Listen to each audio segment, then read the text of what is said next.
6 and the 8. He's going to wind up, deliver a really good ball, but it just skates right by the 8 pin. Can't throw it much better. And smooth, steady. Al Ketchik goes spare. Way to start with a mark. Speaking of Al, his bowling accomplishments, he has 2 4-baggers in his career. And one of his favorite bowling moments is bowling with his 3-year-old son for the first time. And family and bowling is a big thing here in New England and in Canada. That's adorable, but I think the 4-baggers might mean a little more. All right, 19 of the ball for Al Ketchik, 18 through 2 for Stephen Hubbard. As we move on to the number 2 bowlers, Jeff Bagia for Team USA and Phil Sams for Bowlarama.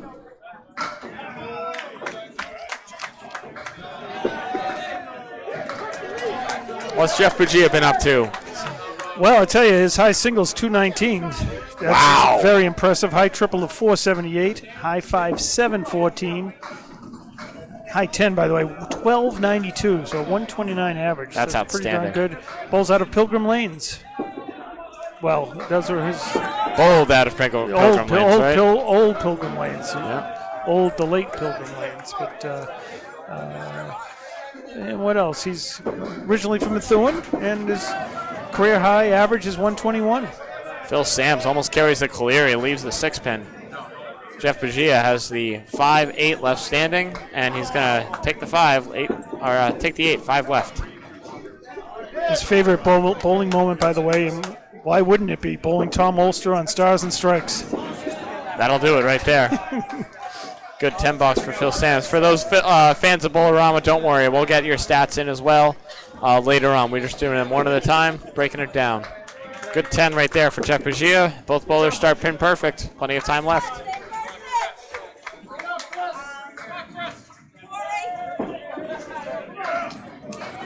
Been quite the day, Dave. What a match you had in that last one. Holy cow. Yeah, back and forth, and a 3-5 split in a fantastic fashion. Or fantastic is a word. I don't know if it's the right word.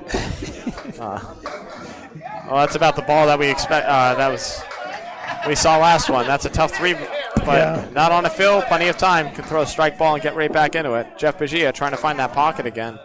Can't quite. He's got the post. He's got the 4 horsemen right and the 7 pin. Would to help, though.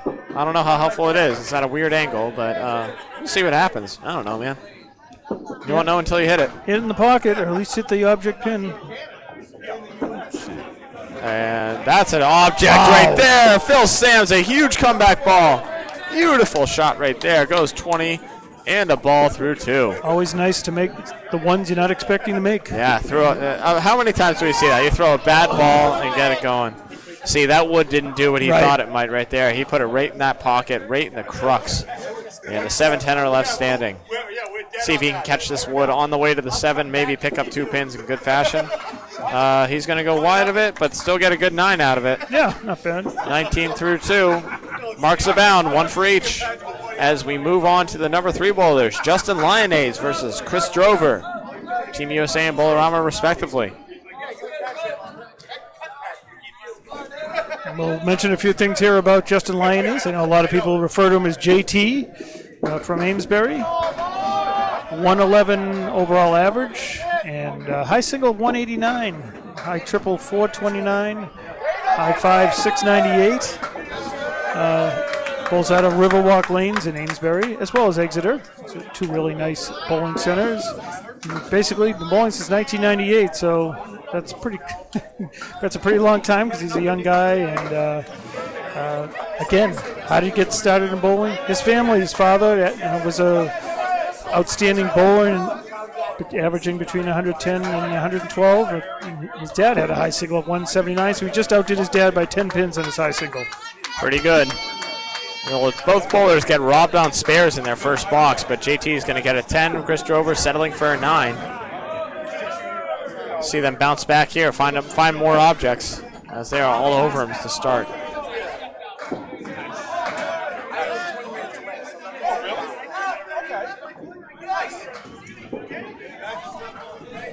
JT in the Friday Night Pro League as well in Massachusetts and New Hampshire.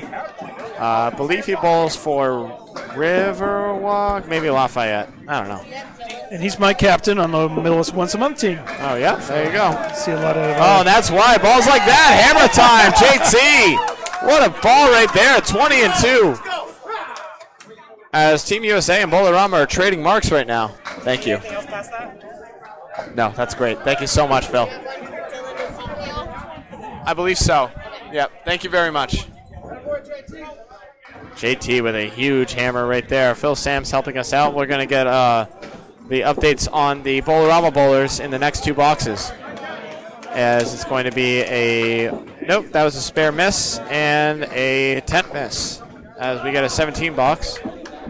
Oh, I'm mixing these up right here. That's my fault. So that's 20 to 2, 19 to 2. 20 through 2 to 17. Apologies for that, folks. I had my wires crossed, and we're good to go. Corey Alishi making sure he's not tall enough to get in the way. He couldn't be if he tried. Love the man. Great guy. Candlepin Corner going to be co-hosting the finals with Candlepin Bowling Network. And we've got Stephen Colbert and Aaron Fontaine up here. Stephen on the right, Aaron on the left. Colbert, not Colbert. Stephen Colbert, a great bowler in his own right. Aaron Fontaine has done some absolutely fantastic things recently. He sure has. If there's a tournament out there he hasn't won, I don't know what it is. He's got a...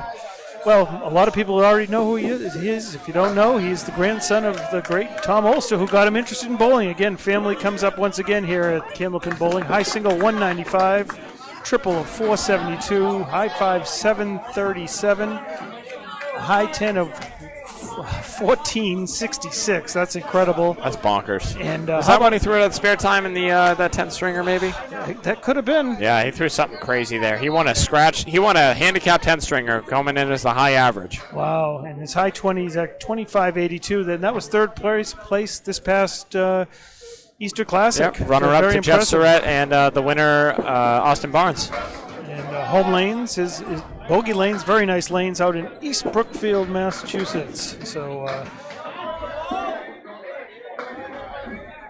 his accolades go on for multiple pages of accolades. Yeah, he's one of the best around, and we'll fill it in as we go along. He's got too many to go through in just a couple of boxes. 2 boxes, yes. Yeah.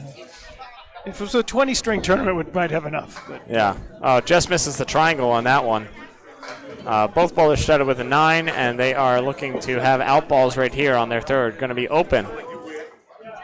Coming up here, Stephen Colbert is waiting for a ball. Steve Colbert, apologies.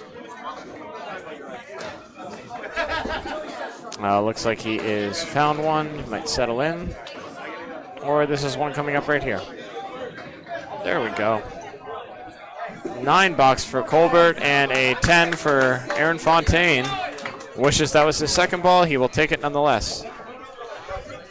18 through 2 for Steve Colbert and 19 through 2 for Aaron Fontaine. As we come into the anchor bowlers for Team USA, Jeff Walsh will be holding down the fort, and David Cooper will be doing the same for Bowlarama. Jeff bowls in the Friday Night Pro Leagues. Definitely seen him on that. Originally from Somerville, Mass. Currently lives in Sandown, New Hampshire. And again, high single 194. High triple 445, high 5 707. Again, high 10 1293, so 129 average there. High 20 of 2394.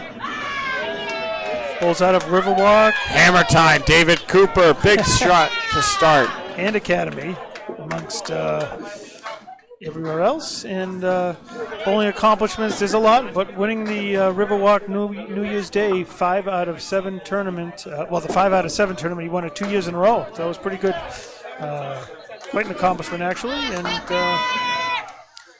bowlers he admires, of course, Craig Holbrook, who's here today. Mark Ritchie, here today. Brian Fuller Sr. and Tom Olster. I think everyone admires Tom Olster. If you don't, you're kind of insane. I did as a youngster myself. I mean, watching those matches. I wish I was more involved as a kid. Unlike all these people that grew up with Candlepin bowling in their family, I came in just kind of finding it on my own. Wow. And, yeah, different speed. And all these guys grew up with a crazy sport. Yeah, bowling, watching Tom Olster and the crowd that came with him was half the fun because they were rooting him on and big cheers. Must-see TV back then. So David Cooper goes wide, but he's going to fill his strike with 7, giving him a 17 box. Jeff Walsh lining up for a spare, tough spare right here, 6, 8, 10. He's going to pluck out the 6. He's got the 8, 10 left standing, looking for an out ball to get an 8 pin.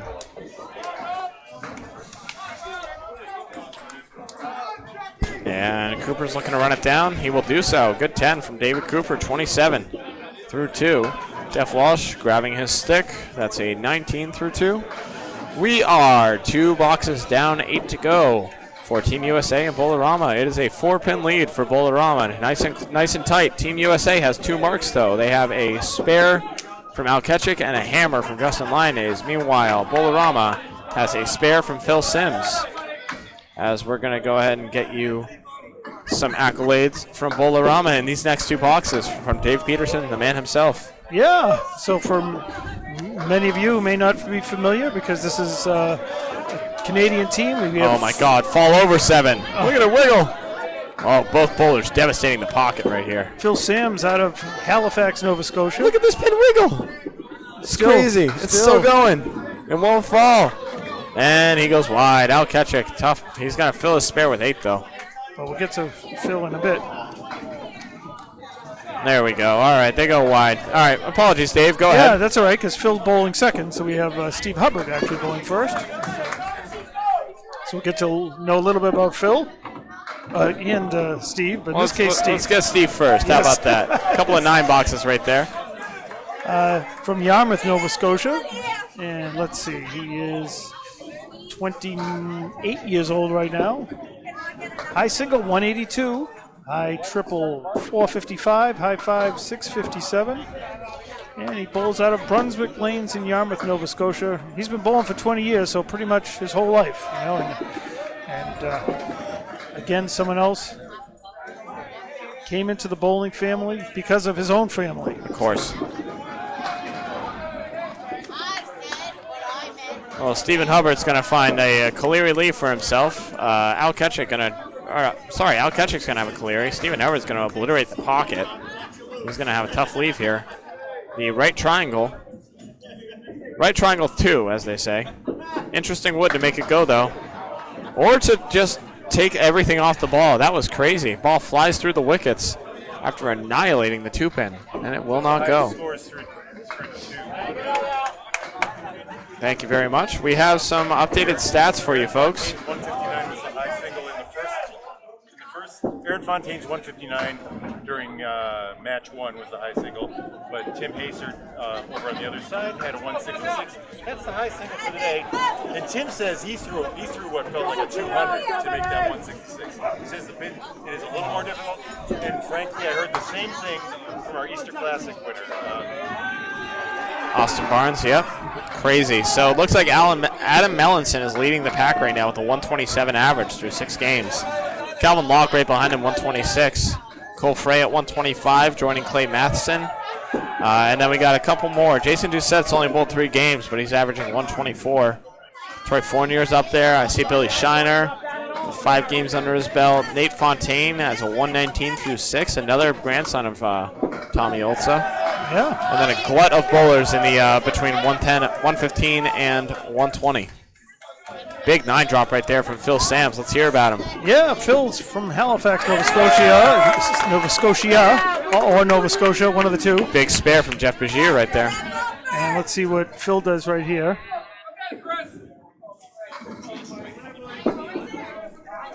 Goes wide.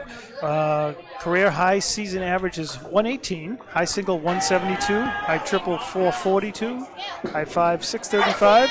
Bowls out of Bayers Road, Bowlarama. And overall his average is 110, so nice to know a little bit about Phil. Thank you very much, Dave. Appreciate you, buddy. Yeah, so of note, as I don't know if you heard Bob Lee saying, but Aaron Fontaine threw a 159 string in the first three, only to be eclipsed by Tim Hazer throwing a bucks 160 plus over on the other division. That you could probably see the outline of that game. They were right next to the streaming site with Greg Gouillart and Paul Grant and myself for a part of it. I don't know if I was down there for that one. All good things, though. All right. So Jeff Bugia had a 7 fill on his spare and can't quite carry another. That's a tough break right there. Still finds himself at 36 through 3. Phil Sams had the spread eagle. He's going to need to make a crazy shot here. Wow, gives it a great bid, huh? Oh my goodness, he took. Did he just take out the 2, 3, 4, 6? Yeah, took out the front pins and left the 710. I don't know if I've seen that one before. At least he has a piece of wood for this one. That's lunacy. Yeah. And he's not going to use the wood. He's going to go get the stick. That's probably a wise move. Guarantee the pin. All right, 46 through 4, Jeff Bugia. 37 through 4, Phil Sams. Up next, we have Justin Lyonnaise again working on a strike, and Chris Drover. Let's hear about him. Yeah, good. Let's hear about Chris Drover. He's got a career high average of 125, currently at 111. A high single, very impressive, 196. High triple, 445. Another impressive score. Home lanes, bowls out of Woodside Bowlarama in Dartmouth, in Nova Scotia. And how did you get interested in bowling? His parents, again, family. That loves race cars and kids, and golf and racing, and yeah, that's sort of the highlights, I think, from Thank what you he's very much, told us. JT. Oh my goodness, he plucked out the 7, then he plucked out the 4. That is a 2 fill on his strike for Justin Lyonnaise. Chris Drover got a little break. He got a backdoor head pin. He's got a triangle 6 plus the 8 and a lot of wood. He went around it. I don't know if he was trying to. He's going to need to make a nice out ball. JT gets pins right there for sure, but that's a frustrating 29 through 3 for Justin Lyonnaise. And, well, the shot wasn't there anyways, I guess. Who knew? I guess he did if he was trying to go around it. That's going to be a 9 box for Chris Drover, 26 through 3. Big swing right there. Justin Lyonnaise sitting on a strike only gets two pins out of it. Disappointing, to say the least. Could have really put the hurt on, and it's still a 14-pin lead, and it's a true 14 pins. There's no marks on the board, but could have been a lot more. And JT finds another lemon drop right there. Wow. Struggling to lock in right now on lane 6. Chris Drover not struggling, absolutely thunderous 9 drop right there. And a nice piece of wood to the left. He could bail out if need be a little bit. Yep, little brace right there. JT, wow, he goes 1 spare in ridiculous fashion. Picks it up right there. Insane, chaotic 2 boxes for Justin Lyonnaise, but we're here now. Sitting on a mark. Exactly. And there we go. Oh, he uses the wood. He's not proud, but he'll take it. Yep. 36 through 4 and a mark. Every piece of the wood. Both 3-hole bowlers sitting on a mark right now. All right, Aaron Fontaine and Steve Colbert up to bat. What do we got on Steve Colbert, Dave? Yes, Steve, another resident of Dartmouth, Nova Scotia. His average 124. High single just missing 200. He's got 198. High triple of 470. High 5 did eclipse the 700 mark with a 705 and bowls out of Woodside Bowlarama. He's been bowling since 1992. Again, got interested by his family, and his biggest bowling accomplishment, he tells us, is the ICC champion of 2013. So that's certainly some accomplishment. That'll do it. That's pretty good. Yes. I suppose. Fontaine, half Worcester. And Steve Colbert finds the pocket a little light, but he's going to keep mixing for it. He's got I don't know, it looks like the baby money shot to me. It's either the baby money or a big triangle. Aaron Fontaine makes a spectacular bid at the half Worcester. He's not going to get it, though. He's going to leave out 2 pins. Steve Colbert is just wide of his 3-pin. He's going to have 2 left standing, the 3 and the 10. Aaron Fontaine looking at the 6-10. He's going to use the wood, grab 10. Aaron Fontaine, 29 through 3. Puritans. And 10 for Colbert. Excellent. We are cruising along right here. This is Candlepin Bowling Network here for match 3, string 1. Match 3 of 3 for the first day. 11 matches total for each of these teams. They're in divisions of 12. They bowl each other once and then a playoff from there. Yes, 3 matches today, tomorrow, Thursday, and 2 on Friday, and then the wild card playoffs. That's correct. Oh, Colbert drops a hammer, and look at this. Look at this. Are you kidding me? The 9-pin's not going to fall? Well, he's got a brace on this 9-10, so if he redlines it, it should go fine. Fontaine's got a mess right here. Which way he's going to go? 2-7, 9-10. He went a little light on it, right where he wanted to be. Just didn't catch anything. Red line, bow. Beautiful shots. Makes a nice spare, and Colbert finds himself with a mark. Fontaine looking to get at least a stick. I think if he throws it at the 7 and catches the bottom of this wood, he'll be in business.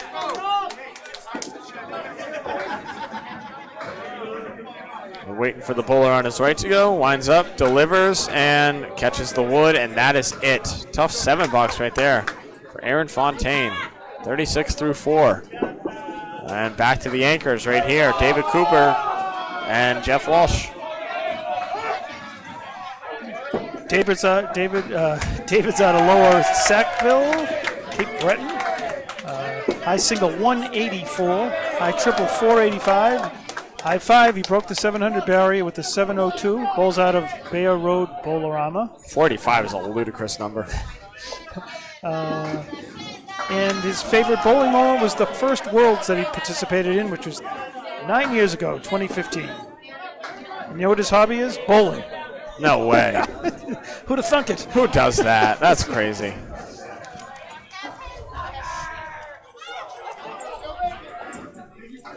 Apologies. David Cooper is right in front of the pin cam, but that's just where he sets up, so we're going to let it ride. It is what it is.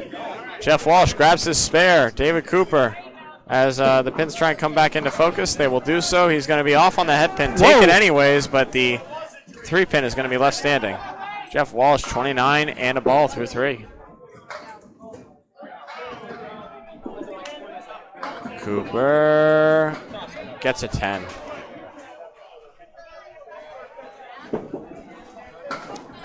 Yeah, if there's ever bowlers that are in front but they're watching, then we'll ask them to move. But we can't exactly ask David Cooper to move where his spot is. That feels a little indecent. So we're just going to have to deal with what we can. Fine by me. If this is what it takes to watch the best of the best, then that's fine. Jeff Walsh looks like he got 6 on his fill. 6 indeed. Yep. Puts him at 35 through 4. Cooper is going to go half Worcester. I'll double check the scores after this, Dave. It's going to be counting where we are. Jeff Walsh makes an outstanding bid. He takes the 1, the 3, and the 6, but the 7-pin will not go. Pins nestle right up to it. David Cooper is going to have a tough break right here. He's going to need a really fantastic help ball. Telling me, As he's got 6 pins left standing in a tough fashion. Good 10 right there for Jeff Walsh. Finds him at 45 through 4. Oh boy. Oh no, he goes through the hole. What a 4 box. For David Cooper puts him at 41 through 4. Scoring update. We have a 210 to 187 Team USA advantage right now. Looks like it's actually 209. I gave him an extra pin somewhere. Is it Jeff Walsh, 44? Yeah. Good catch. Thank you very much, sir. And 187 is... Looks like it should be 197. I dropped 10 pins somewhere. 35, 47, 47 for 47 for Phil Sims. Thank you very much. And we are in business. It is a 12-pin lead for Team USA. 2 marks to 1 for Bowlarama. Hammer for Al Keshik. It responds to a 9-drop in spectacular fashion. Goes Bomb City. And Stephen Hubbard's going to answer with a spare of his own. Marks abound. As these bowlers are now getting accustomed to the lanes, they are about to start throwing fire, it sounds like. Teams are getting amped up now. kind of the lull of getting back into match form is fading away. And let's see what happens here. Both bowlers on marks now. Entering the 6th boxes, trying to close out their halves in style. Oh boy, what's that leave, Duncan? Hubbard is going to leave the setback, or as I like to call it, the shot that never goes. Al Ketchik looking for a double. Can't quite carry, but he's got 9 down, 1 to go. 7-pin left standing. This wood's going to roll on over. Is it going to be good? It sure looks like it's at a good angle. Sure it does. But he can also see the pin. And it's up to him, man. I don't know. If I were him, I go after the pin. I'm not him. He can do whatever he wants. Stephen Hubbard goes through the hole. Yeah. Just doesn't want to hit the cap. No, don't do that. Make Either up your way. mind. He's going to go low, barely catch it, but catch it nonetheless. He thought he lost it right. He wasn't sure, but he gets it anyways. Nice 20 box, spare on strike. 64 at the half, 74 in the ball through 6. Al Ketchik coming through in a big way. Stephen Hubbard is going to be open. He's got 52 at the half and looking to get 9 out of this. Ball return being a little slow, it appears. He's got a ball he's about ready to fire. He's going to line up, take his time. Every pin, important. Well, we learned that the last game, right? Amazing. Last match. Insane. A tie. Yep. Third string. That's an 8 box for Stephen Hubbard. 60 through 6 for the man as we have our number 2 bowler stepping up, trying to close out their halves in style as well.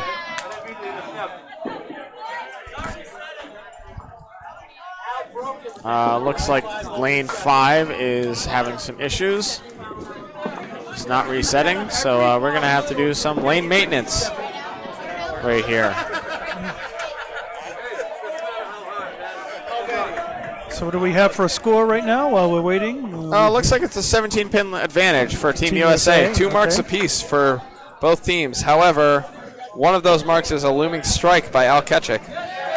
So they're in the driver's seat in that sense. Team USA sitting at an 8-8 record. Respectable so far. Plenty of time left to build on that, of course. It's 2 matches down, 9 to go. Obviously, 2-14 is not ideal for Bowlarama. Yeah, they'd love to pick up at least 4 points. 6 or 8, of course, would be ideal.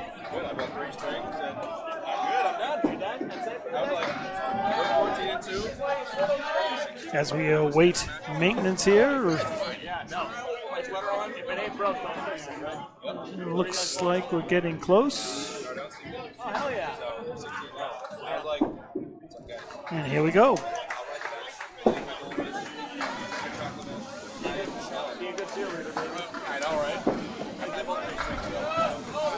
Back to business with Phil Sams. His first ball goes out to the left. Apologies. Charles Collins stopped by. Wanted to say hi. Great guy. He's an okay bowler.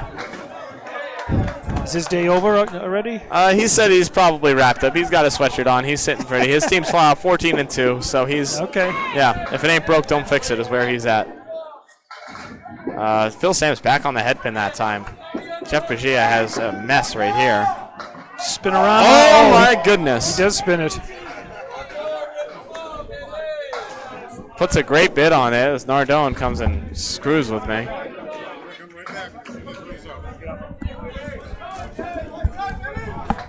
Bob, can you get me a Dr. Pepper before you come back?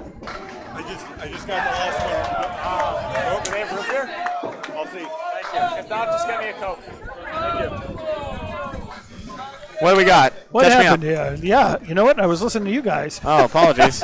So, it looks like a 10 box for Jeff Bagia. And if I'd assume it looks like a 9 box.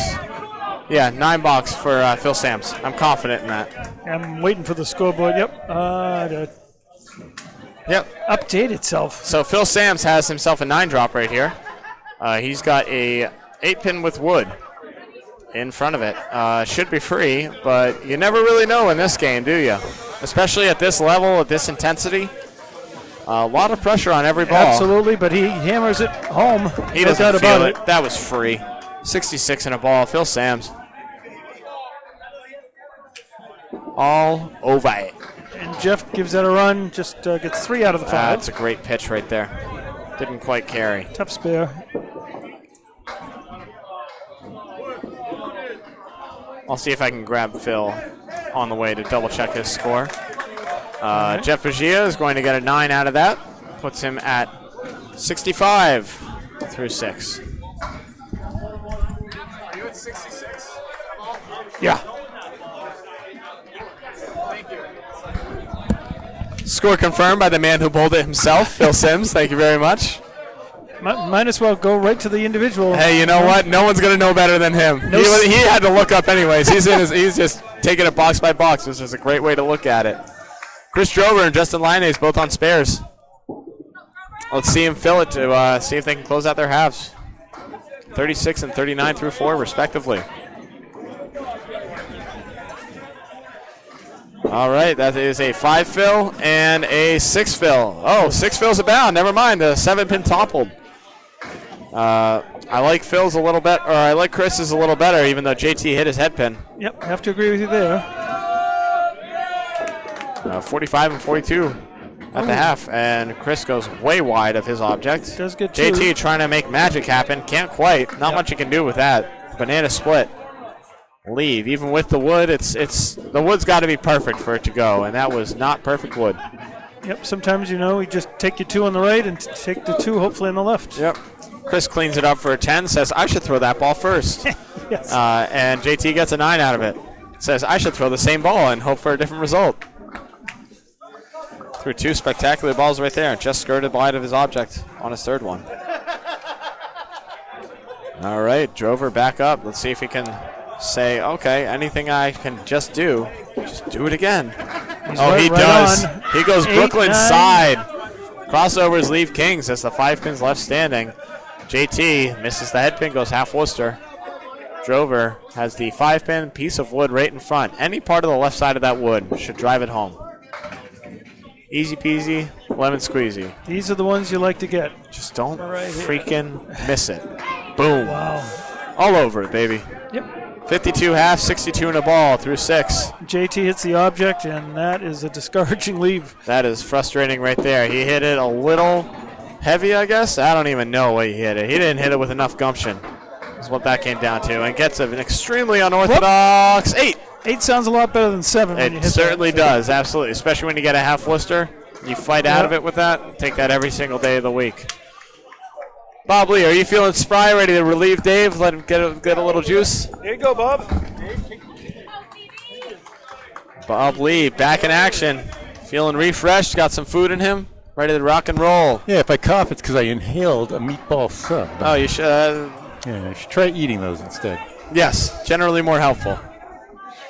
All right. Well, you can see what's going on to catch up. We've already gone through all the bowler accolades. If you want to pick them up again and go through, you can. But we went through them one at a time through boxes 1 through 4.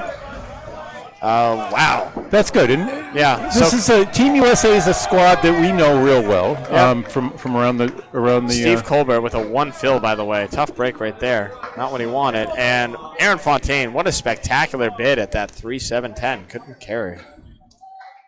And the pin's going to drift on out into oblivion, hopefully get in the gutter so no one needs to fetch it. And goodbye. So you felt the intensity of maybe a playoff match in the ACSD or a big. I don't know if you went straight into the A's or I was in the A's, yep. The intensity and how having to do that thing, to throw that steady ball with the 7, 8 colleagues, respected pros behind you, and another 7 or 8 against you.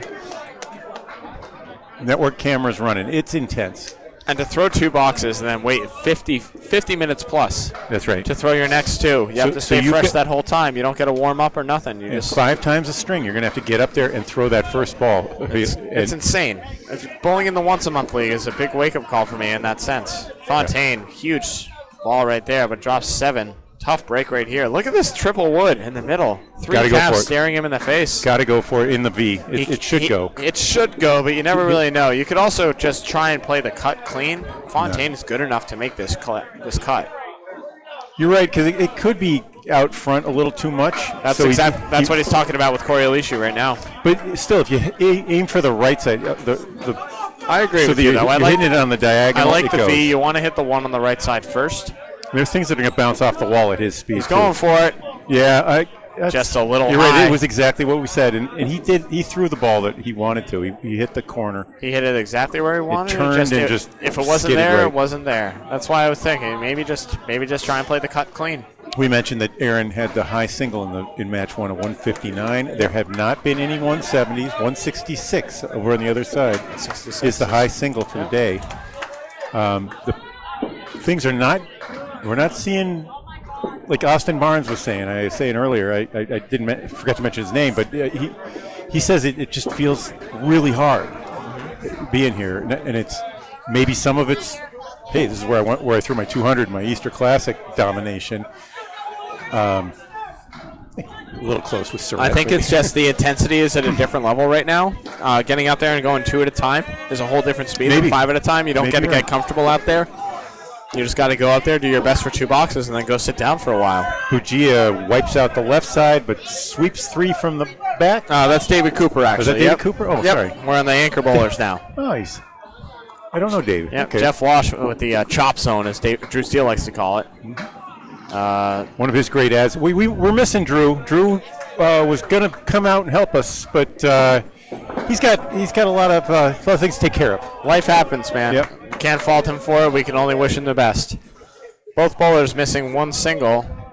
David Cooper sadly is the head pin, and it goes right by. Jeff Walsh made an outstanding bid at that washout and can't quite carry. That's a 9 box for Dave Cooper, putting him at an even 50 at the half. So, Duncan, you sure you got to go to work? I do. I'm sorry. I didn't want to. I love being up here, but I'm giving you everything I can for one day, and we'll go from there. Took 1 string off. That's all I get. I'm in it to win it now for the rest of the day. It's been a blast having you guys host me up here, though. Glad I can be here to help out and soak in a little bit of the atmosphere. Dave Cooper, 7 drop. 1, 3, 7. Jeff Walsh, banana split again. Second banana split we've seen. Like a reasonable full 1-2 shot, and I don't know why. Oh, I don't hate this split at all, though. This is actually pretty good. I think if he goes red line on the one in front, it should be able to break up for him. Okay, I see it pushing back because of the coverage, but the one in front should push back, and the one over should kick over. Just like that. Oh, my goodness. He takes out the 4-6. Imagine that. That's lunacy. That's too bad. That's crazy pants. David Cooper still didn't find an object all in those 2 boxes, but that's the other thing about the 2 box at a time is you got to sit down now and stew. Yep. Well, you got to sit down and stew, but also it doesn't come back to kill you for the next 3 boxes. You got to reset. All right, from the top now. Al Kessick. Al Kessick sitting on a strike. We have 6 boxes down, 4 to go. 14-pin lead for Team USA, 319 to 305. Scores are not confirmed. It's a 318 for Team USA. I'm going to figure out where I gave them an extra pin. Oh, I see it right there. It's supposed to be a 62 for Jeff Walsh. Easy peasy. Al Kessick drops 7 on his first. He's got a leaning head pin and a wiggling 3-pin. Hey, Stephen Hubbard throws a smooth-looking ball, 39 miles an hour. That sure looks like it. He's a great bowler. Throws a really nice pitch right there. Jeff Bugia, somehow, some way, goes wide and catches the 6-pin. You mean Al? Al Kessick, apologies. We both have Bugia in the mind. What the heck was that? Steven threw a great ball. It just didn't carry at all. 8 fill for Al Kessick puts him at 82 through 6. And a 10 box for the man puts him at 92 through 7. Yeah, 39 is confirmed for Hubbard. Trying to get a good angle on Al. 69 through 7 for Hubbard, not where he wants to be. 39 miles an hour, that is. Yep. 69 for the score. I bet he could hit the 400 club the 40 club if he thought about it. Yeah, but he probably wouldn't be exactly where he wanted. That's right. That's why I take these at important matches. So Al's tossing 31. He's a control bowler. Yep, Al Ketchick, spread eagle. There it is. He's in the 40 club. There you go. Well, he got a half Worcester for it, so I think he'd rather throw a 39 and hit a head pin than 40 and get the half Worcester. Yeah. Little more gumption doesn't necessarily mean a good thing. Al Ketchick, 2 objects, 5 pins, as he plucks out the 3-pin. He's got a mess left standing. And Stephen Hubbard said, hey, that looked fun, and plucks out a spread eagle of his own. Damn. Off of the half Worcester. Both bowlers looking at identical leaves, the 3 and 2. And 5 are in the pit. There's no wood on either side. Oh, Al Ketchick, a tough 6-box right there. Luckily, he's had quite the string. He can absorb that. But how about Stephen Hubbard is going to answer with a 6-box of his own. I guess in this situation, that doesn't matter. Hey, no wipe your hands clean, no love lost. That's right. You both hit quite a few objects, and you got 6 pins to stand for it apiece. Now we can say it. Now the man is here, the one we've been waiting for. Jeff Bugia. Jeff Bugia, there he is. And Phil Sams. Yep. Let's hope he lives up to the hype, although Phil Sams himself is on a mark. We did get Phil's thing, and we did read it off. Where's he from? We got it right here if you want to flip through. Halifax, Nova Scotia. I assume most of these guys are from that area, I assume? Dartmouth, Nova Scotia. Jeff Bugia drops 5 on his first ball. He's got a 4-1 split. Phil Sims on the mark. He's going to drop 7, looks like. The 189 left standing. Hey, this is one of my favorite ones to make. I used to dread the 189. Now it's just. Do you hit it hard or hit it light? I want a straight. I throw the fastest straight ball I got. Yeah, me too. That's way more fun. Jeff Bugia makes a great bid at it. Somehow leaves the 10 pin out of all of that. All right. Phil Sam's trying to go light. Can't quite carry. You can sometimes pick it off with that throwing it off the wall. Yep. Yeah. It actually goes about as often as. I've done it both ways. It's more satisfying and more consistent to hit it dead on. Is what I've seen. Yep. All right. Jeff Bugia. Just don't throw that ball the next time. You're going to have 4 on your fill. Or 3. Jeff Bugia with a 9. Finds himself at 74 through 7. And he got it. Oh, what a beautiful 10. Interesting wood. Yeah, remember that. Throws it out the wood, gets a beautiful 10-box out of that. Takes out the 7-8. Sam's, by the way, was pitching 36 miles an hour. 14-pin lead for Team USA. Still anyone's game. Yeah. As we are approaching the home stretch. Still not quite there. So, you have the records. Good. 2-14 for Bowlarama. Team USA needs points. They came in 8-8. They think they can make it into the playoffs and make a good run. Well, they have the talent for it. Certainly, it's just about putting it all together. But you got to win at least 6-2 when you're facing a team from the second division. You know. That's correct. I mean that in the old baseball sense. It's the rules. I used to read baseball books and not understand what that meant because the second division was the West Coast, back in the 70s. Jeff Bugia wipes out 4. He's got a tough one right here. 5-1 is the Horseman plus the 8 and the 10. Phil Sams, meanwhile, is looking at a 3-pinner. The 1, the 2, and the 4. Outstanding bid from Jeff Bugia, but wishes he threw that ball first. 7-10 left standing. And wow, Phil Sams puts an outstanding bid on his 3-pinner. Goes outside, but can't carry the 4. Sleeper pins. Tough sledding. Jeff's pitch is 30 miles an hour. Jeff Bugia had a lot of wood to shoot at and decided to miss it all for an 8-box. 82 through. And a 9-box for Phil Sams. 92 for him.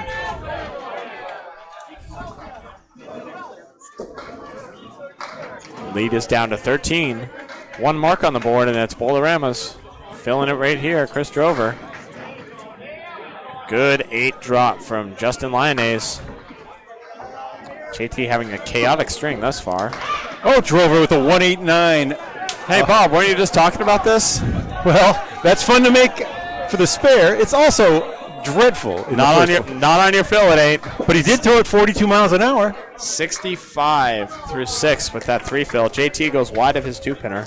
Now, Duncan, I don't usually abide by any of it, but I just like to pose it for you to hear your response. Yep. People, especially in the old man league I bowl in. Apologies, hold on. Monday morning. Chris Drover just went pow on the free pin, and he's got a tough out here. They say, like, when I hit a couple through like that, they say you got to slow it down. You'll get more pins. You'll get more action. I would say not. That's a 7. Drover dropped it down to 40 for that one. That is a 3 objects 7 right there. Wow. Hit 3 objects very well at that rate. No, I think that's nonsense. There can't be. There's nothing more splitty about a fastball. I think it's just that you hit it there and it goes faster. I certainly see my share of like very slow pitches that just pop out 1 or 2, and they never get anything off the sidewalls, and then I don't know. I will say I do think fastballs might chop more occasionally, but they're also more explosive. Well, if they're rolling end over end, maybe. But it's just it's explosiveness versus choppiness. They kind of go hand in hand. Lyonnais off the head pin there. Yep. Chris Drover has the triangle 2.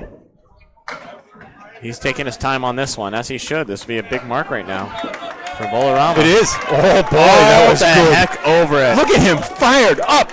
Right out of the hands. Chris Drover, a huge spare. You throw a 189 and then bounce your 3 and your 2 on your objects. You come back with that must feel good. The lead's down to 12 for Team USA, chipping away, and a mark in hand for Bowlarama. Anyone's game. He knows how big that spare is. He's trying to get his team amped up right now, see if they can put a couple marks together and get a lead out of this. Yeah. I love the idea. And that just adds tension to the Team USA. Well, let's see what Aaron Fontaine has to say about it. Mm-hmm. Stone cold killer, this guy. Okay, he finds his way down Route 39. Yuck. Stephen Colbert wants that to stay up. It does. He's got a 3 and 2. He's got a little bit of wood to help. It's at a weird angle, though. Aaron Fontaine trying to make an outstanding shot. Puts a good bit on it. Played it on the pin side. Yep. Colbert goes wide of his object. He's probably going to try and get 2 out of this now. Fontaine looking to get a 10. And chops 1 for a 9. 64 through 7. Oh, wow. Oh, wow. Stephen Colbert gets greedy and rewarded with a 10 box. Leads down to 11. Yep. 11 minus a chipping away. The Chris Drover spare could bring it easily down to 4 or 5 pins. 386. I keep giving them pins. Where am I giving them pins? I gave Al Ketchuk an extra pin. 387. That's what's happening. I keep giving people extra pins. Okay. Fontaine, thunderous 8 drop right there. Frankly, the machines have been missing a lot of pins, so you might have been correct. I may have been correct, but it's what's up there. That's what's counting. Captains have to watch out for that, and we correct. We can't yell it's too on them. loud. It's not. We are not the official scorekeepers. Whether or not we are correct or whether or not we're accurate doesn't necessarily mean we're correct. There it is. Aaron Fontaine all over his spare leave, drills it. Big answer, Fontaine. Colbert trying to make a big one right here. Misses the head pin. Why is there controversy around Fontaine's 236? Is it because he was practicing? He was practice. But it was a money match. Nope. It was a match that didn't mean anything. He was just practicing with his buddy Luke Marvin. Yeah, but he was filming it. He was throwing the ball, and he was throwing it in a competitive format. But no, I understand. It was during practice. There was nothing sanctioned about it. Even if you're playing for $5? I don't think they were even playing for money. Okay. That's where I draw the line. The matches we used to play with Capone, I don't know if you guys still do that. Yep. Those are money matches. You're playing $5 a string, $1 a pin, whatever you do. If I had a high single during one of those, I would say it's my high single. However, if I went up there and I was just bowling 3 strings and I was bowling next to someone and I happened to go $190, that's a practice string. Well, if you threw a 200, it wouldn't count? I have thrown 3 triples in my life, Bob. They've all been during practice. Oh, no. A couple of them have been against people, but it's still practice. I don't count myself as having thrown a triple yet. I'm sorry. I threw one in the old man league. It is what it is. Hey, I'm fine. I'll find the real one. I'm not worried about it. I just got to find it. David Cooper. There are more once women again, than men in the old man league. So David Cooper, if you look down, he's blocking the pit cam with just his approach. There's nothing we can do about that. He's a He's a tall hulking man. gentleman. Yes. Yep. Steve Walsh. Hey, wow. Jeff That Walsh is a direct ball. I like that. I like that throw. Both of them make really good bids on their spares. Neither of them are going to go. Jeff Walsh, the 7'10", no wood. He's looking to get a stick out of this. And he will. 9 box, Jeff Walsh, 71. Yeah, Cooper still throwing 36. And a 9 box for David Cooper. 9's abound, no blood drawn, still 11 pins. Wow. Fontaine and Drover on spares for their respective teams. As we are about to enter the home stretch. The average difference between any two games thrown with in the same day is going to be about between 10 and 15, depending on your average. Jeff Walsh crosses over as the triangle 3 left standing. Diamond 3, apologies. I'm trying, Duncan, to describe a standard deviation. Good luck with that. Well, it's the average difference. It's kind of like the average difference. Not exactly. Most of the bowling community is not statisticians. But your scores are going to vary by 10 pins a game if you're a 100 bowler. They're going to vary by 15 pins a game if you're a 120. Yeah. Right? That's about right. Just when you're the exact same guy because of the fates of bowling. Yep, that's math, baby. Jeff Walsh hits 2 objects and gets 9 pins for it. Oh no, and that's the 1-8. David Cooper, very tough 4 box right there. Oh no, that's boo feathers, my friend. Have I told you the boo feathers story? No. When you're in a room with children, especially if you got like 5-year-olds, 4-year-olds, and you hit your thumb with a hammer, or something really bad happens like that, you throw the 1-8, and you're looking for the word that feels like you can't say what you want. Yeah. I think the best word is boo feathers, and teach your kids that too. Kids need a way of saying something that's not really rude. Yep. That gets that feeling out. That's funny. Boo feathers. All right. Oh, hammer time! Al Ketchik brings it down. It was a 16-pin lead for Team USA. It's about to be a lot more. Bom bombole. Al Ketchik throws his 2nd strike of the match. I used to be a fencer, right? When you have a really good touch, when you hit the guy, you go bom bombole. Bom bombole. Outrageous. It's a French thing, I think. Stephen Hubbard. Hey-law. Grabs a 10. I believe it's a 10. It is a 10. 85 through 9. Stephen Hubbard. Al Ketchik trying to build.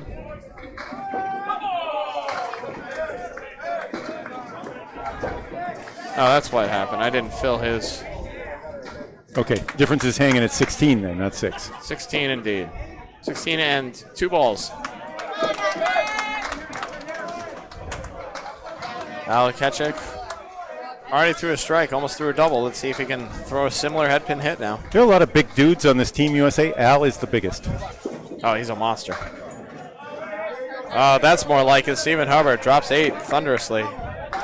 Plank in front of this 2-pinner. And Al Ketchik. What happened there? The ball just skimmed like across the lake and skipped over the 4-pin. Hit the head pin a little heavy that time, and because the ball hit the 7.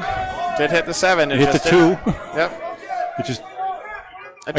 It glanced off a little more than the other one. It didn't have that spin and it didn't have that driving action as the previous ball. Yeah.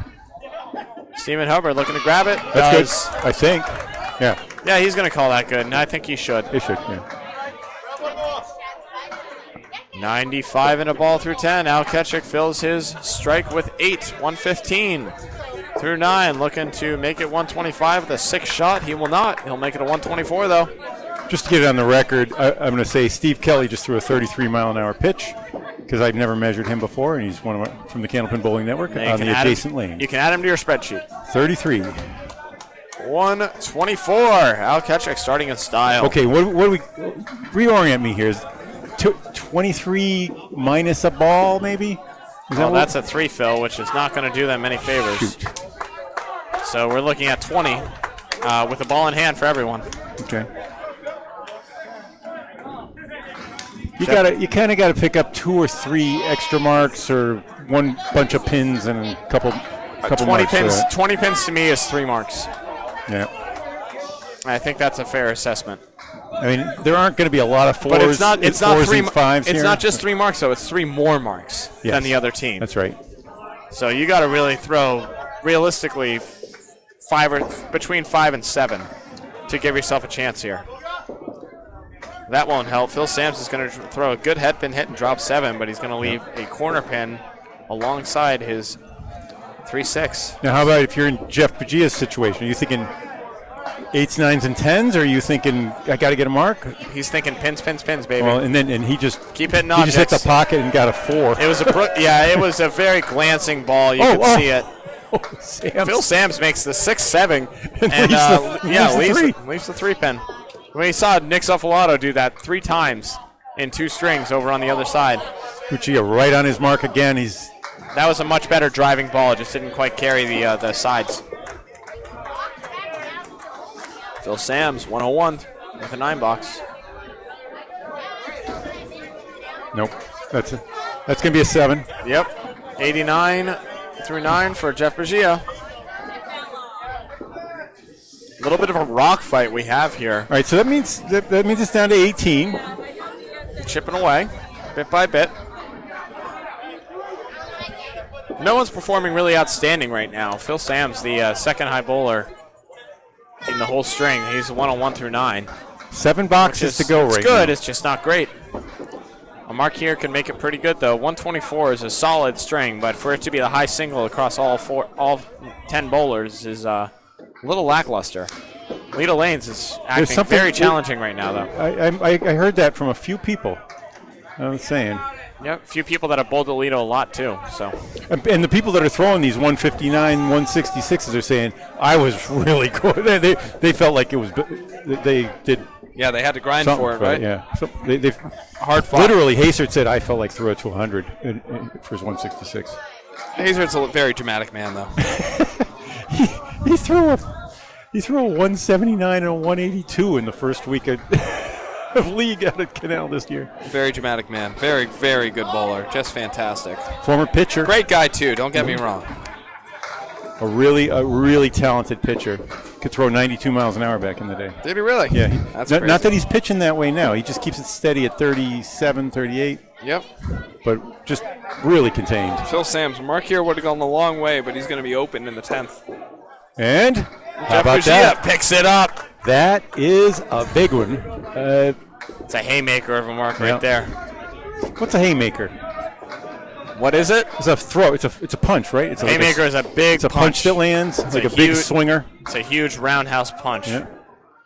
110 off the 9 box for Phil Sams. You know, I'm stuck on farms these days. I'm thinking, what tool is that? Nope.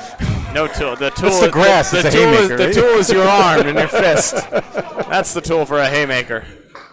110 is very respectable for Phil Sams, but it might not be enough as Jeff Pagia. Oh, sweet ball. Drop a big 9 Phil. Goes a long way to blow up that lead. 30 now. Balloons to 28. Of course, I've been giving them various pins, or either that or the system's been taking them away. Hey, do you have the binoculars? We can. Remains to be seen. No, I can see it. Scores are accurate. We're cruising. Ooh. All right. Good rip there.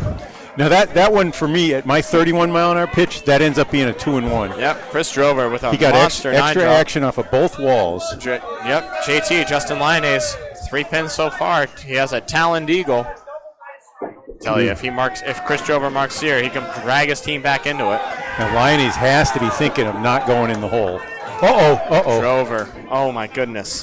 Swing and a miss. And that's what Lyonnaise needed. Yep, Lyonnaise just needs to. You get a leave like that. You just got to pin out and hope for a 9 or 10. Yep. Drover wishes he threw that ball first. He overcooked it a little bit. He'll find himself at 101 through 9. Justin Lyonnaise. All right, that's a pickup. 6 box puts us into. We were at 28 a minute ago. Now with all the the way 9 down to fill. 15. But 15. Yep. Okay. Aaron Fontaine has a mark though, and he's a good man to have a mark for Team USA. That's for sure. Yeah, and in some ways, if you were a betting man and you needed a 2, you'd bet on the 1-5 from him. That's correct. Although he's throwing a half Worcester in this game. Yep, he's thrown a couple. He almost made both of them. All right, Drover, one more box, right? Sitting at 101. JT at 87. Needs a mark for 100. Yeah, JT's had a weird string. He went strike, 2 fill, 7 box, 1 spare during a trip. What a rip. And Drover is going to drop another 9. He's going to Okay. get redemption. This time it's the 8 pin. oh no. JT goes 1-8. What Okay. the hell? Even worse than the 189. That's ruthless. The 1.8 and the one those happen in my sample. I did 2,000 head pin shots off of channel 5, and there were only 2 of them. No 1.8s way. and 1.9s. Yeah. I've seen a lot of them here. It might just be a Leda thing. Oh no, Chris Drover misses another single pin. And that's a lemon drop. There's three pins missing, 7 standing. JT is having trouble pinning right now. So even though and Drover is going to even miss if he doesn't it again. get the spare, he could pick up 5 or 6 here. No, good ball. There you go, JT. That's a ball. You'd be proud of right that. there, gives him 94. It's still a gainer But for not- Bowlarama, but what could have been if Yeah. Chris Drover had made both those 9 drops? And Fontaine with the bonus ball. He comes up coming. Yep. empty. It's still a 13-pin lead. Could have been, or it's a 13-pin lead for Team USA. Could have been a deficit with those 2. Sure. Those are the margins that we're operating with. Yep.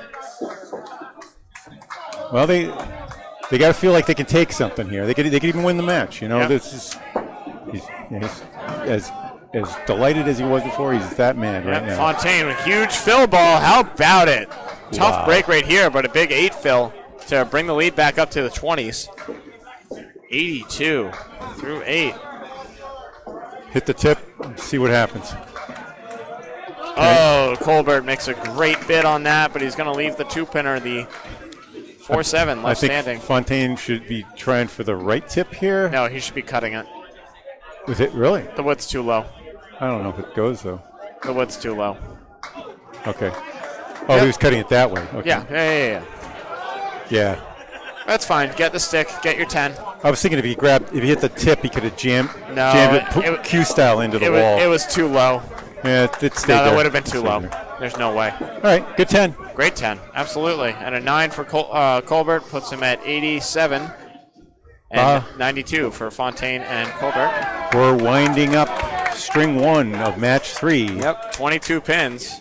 Steve Colbert needs a mark here to bring his team back into it, and Aaron Fontaine needs to be open in American terms, meaning not on a mark, for that to work. Stars need to align now for Bowlarama to go and get these 2 points. Crazier things have happened and will happen, and are probably happening somewhere else right now. The way this wacky game is. Duncan MacDougall, that's his voice. I'm Bob Lee, Candlepin Bowling Network. Howdy, folks. You only get me for a day, so if you're sick of me, don't worry. We're almost there. Falling and stand. Oh, my the goodness. wood goes away. Both those pins wiggled. They could have been gone. And instead Fontaine's going to have a huge hammer. The 5 fell after Fontaine's about 6 does seconds. go, and that'll just about do it. Fontaine goes strike. Steve Colbert goes 7-10. No wood. And those are the margins, folks. Steve Colbert's could have easily been a strike. Fontaine's easily could have been a no wood or a tough wood in front of a 5-pin. And instead, here we are. That's where these 15 Colbert is pin going to, that's a differences foul, come by from. the way, so most he can get is a 9 here.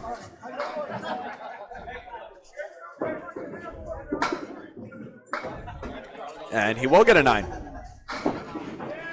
96 finish, disappointing for Colbert. Not where he wanted to be, but there is plenty of game left, and they're still in it for total. You know, on this backside, so there's some much higher averages. I saw Dave Barber actually has a 145 through 4 games. He's played 4 out of 6. That's lunacy. I do think that side. He's faster. Double strike, Aaron Fontaine! Well, I was going to say the highest bowler in this set is Aaron Fontaine. I'm not surprised by that in Yeah. any capacity. This guy's an animal. Especially recently. This past year, he has erupted. But his average is only 118. You know, like I say only, but Yep. that's we've seen Clay Matheson. He's hanging at 125. Adam Melanson, 127 is the high average on our side, followed by Calvin Locke, Cole Fry, and Clayton Matheson. Yep. I do. Having called some matches over there, though, that side is moving a lot better. I guess so. It is. Tim Matera threw a 142. It's one game. It's obvious if you go over there and watch a string. Okay. It really is. Well, you saw the singles yesterday. They were almost all over there. Yep. Double 8 for Aaron Fontaine, closing out with a 20 box, putting him at 120. All of a sudden, man was barely at par, if not over, and closes out with a monster finish. And that helps his 118 average bit. Yep, that's basically going to do it too. All of a sudden, the lead's ballooned to 41. I was avoiding that's over, folks. Conversation. Fontaine throws his first strike and says, "Hey, that was fun. Let's do that again." Double strike. Boom, baby. All right, David Cooper and Jeff Walsh closing this one out. Once again, this is the first string of 3 for these two teams. 2 points apiece, 2 points for total, 8 pins, 8 points to be taken. Team USA primed to take their first 2 and move themselves to over 500 for the day, at least for now. Yep. Cooper still got 5 after 2. Pins standing. You want to switcheroo for the next string? You Sure. want to take over the scoreboard? I'll hang out and talk smack. Yeah, see if we get any information on the other matches from our Yeah, colleagues. well, I'm sure Dave's about ready to go, and he can go and cobble something together. That's a 6 box for David Cooper and a 9 box for Jeff Walsh. Something tells me we're going to be seeing some substitutions. They're couple just of low at 491, huh? It's been a bit of a dogfight here. We've seen a bunch of 600s thrown around the board. None here right now. These aren't pit bulls, though. These are like chihuahuas here. For now, I think these lanes are making them look like it. Although they have missed a lot of objects.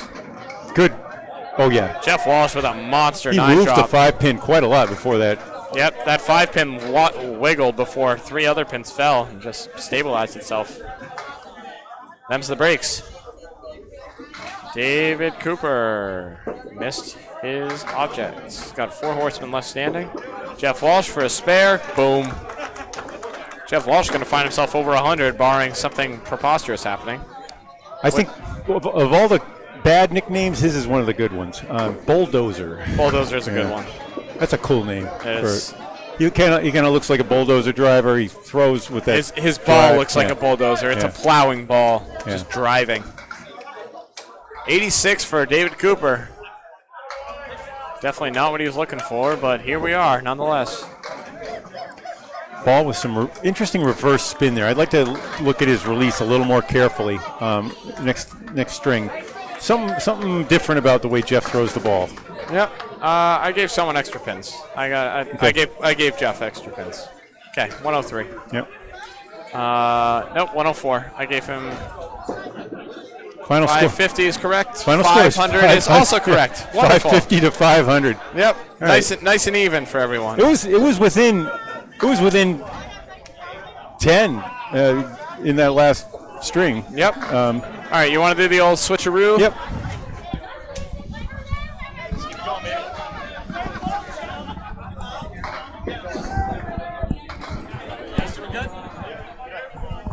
Kevin, all right? He's back. Oh, sure. Go ahead. Okay, hey, Paul Grant is here from over on the other side. Paul, how are things going on the? What a great finish, Bob. Lucky Strike was up 40 something pins late in the string. Last few boxes. John Winchell double strikes in the 4th ball. The 5th ball, Sean Baker double strikes to win it by 27 of a Lucky Strike. Beautiful. Maria subs. So what's So Maria subs now 8 and 10 on this right now early on, and Lucky Strike is 10 and 8. Wow. How about Up that? to date standings. Thanks, Paul. Okay, thanks, Bob. All right. So let's see if we got any changes. I see. Subs if there are any. 1 second. Yep. Duncan will go gather them. I see Corey Alisi moving near the scoreboard. You can have them because I took out a fork, I took out new. No, I didn't. I cut them. I cut them out. I know, that's what I was thinking too. No kidding. There's no stopping the action. I'll get him. Okay. I see Corey's moved into the 3 slot for JT. I got an hour or so left. Corey Alisi. I'll just get the scores on the other side.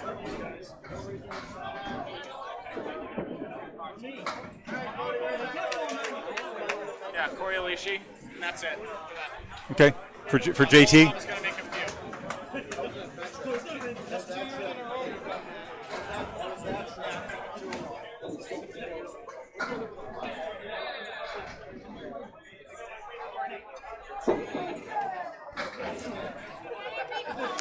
Going to be several changes in the lineup for Bowlarama.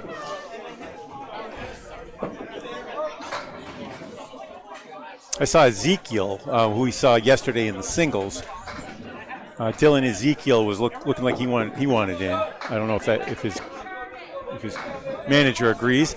David Blackler and Stephen Colbert are the captains. On the sub list, they've got Bert Drover, Dylan, and Doug Blackler himself, all available. Looks like they'll be starting with Stephen Hubbard, who's up there. Phil Sams in number 2 slot. Chris Drover in the number 3. I see Steve Colbert, number 4. It's like a new Dylan Ezekiel is the anchor now. Dylan Ezekiel is indeed coming in for David Cooper. So we saw him take out at least 1 or 2. Here we go, goalies. folks. Al Ketchik keeping his tirade going. Drops 9. 5 pin left standing. And Stephen Hubbard drops 8 of his own. He's got a 2-pinner with a piece of wood at a slightly weird angle. Should be able to drive it, though, one would think. Smooth ball spare is good. Yeah, Al Ketchik automatic on those singles right now. Someone has to be. Yeah, a little low scoring, 550 to 500 in string 1.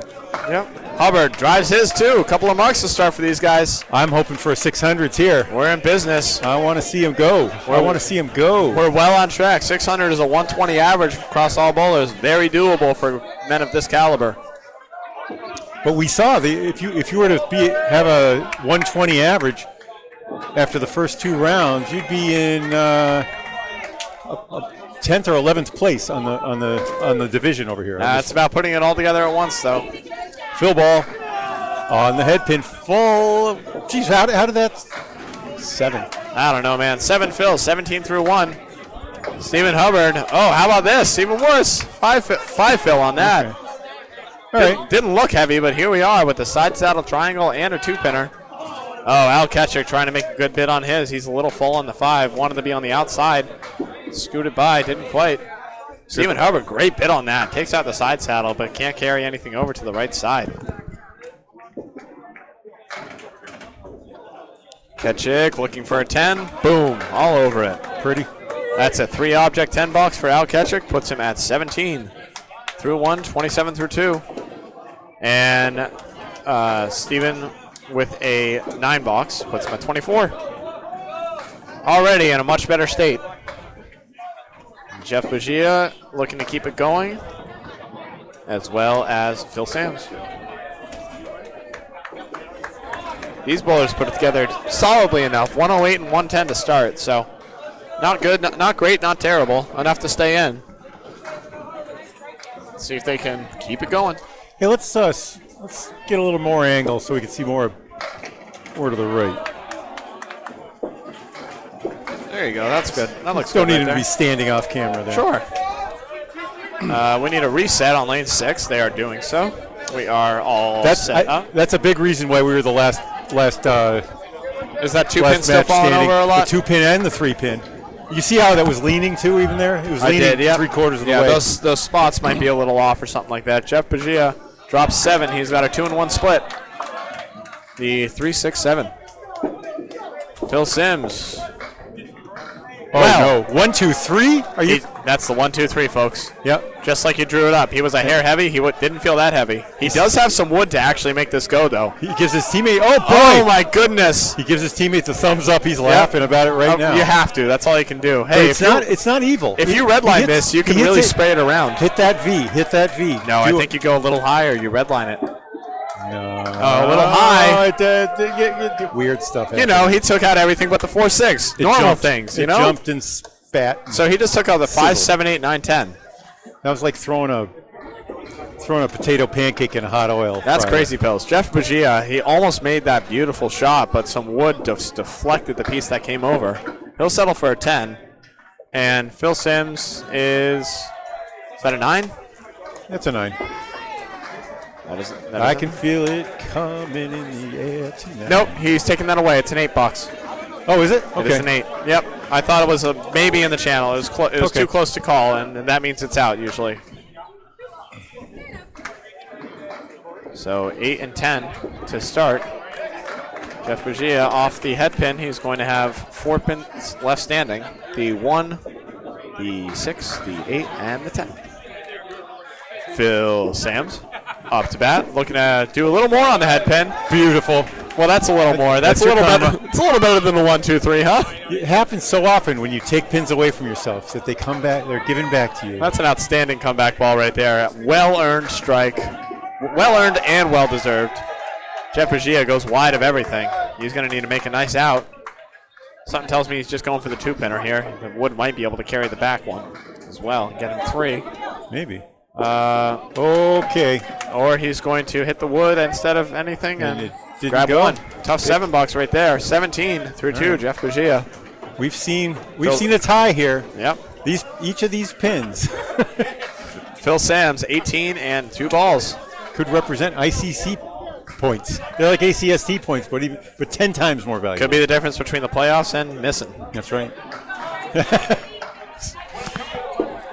That's why it's funny. It's funny. It's a silly game we play. Nice ball and a 5 and dime. I don't hate it though. That's actually really good wood on the 5 dime. This is an ocean ball. This is Corey Alisi, by the way, making his debut on the TV lanes. And beautiful ball, drives it home, uses all the wood and cleans the plate. And Corey Alisi starting with a spare. Oh man, Chris Drover tried to answer, put a great bid on it, took out the diamond 1 and left the 7 pin. Played the wood. Why would you do that? Wood's gone. It was kind of blocking. Yeah, I don't know. He had it. I couldn't see it from here. He had an alley. He kind of threw that a little fast. I think he just missed it. Not the speed, but he didn't set up for it. Boom. 9 drop. Huge 9 drop with a 9 fill as well. Single pin staring him in the face. He's got a brace on it too. By the way, Corey runs the Candlepin Corner network. Yep. We're sort of rivals, but we share a lot of resources too, and we will be sharing the finals this year. Yep. Corey picks up another spare. Big start for Corey as he's 29 in the ball through 2. Fantastic start. Chris Drover going to go wide of his object. Head pin left standing for his 3rd ball. Corey's bringing his team to life. He's had a really excellent breakout year so far.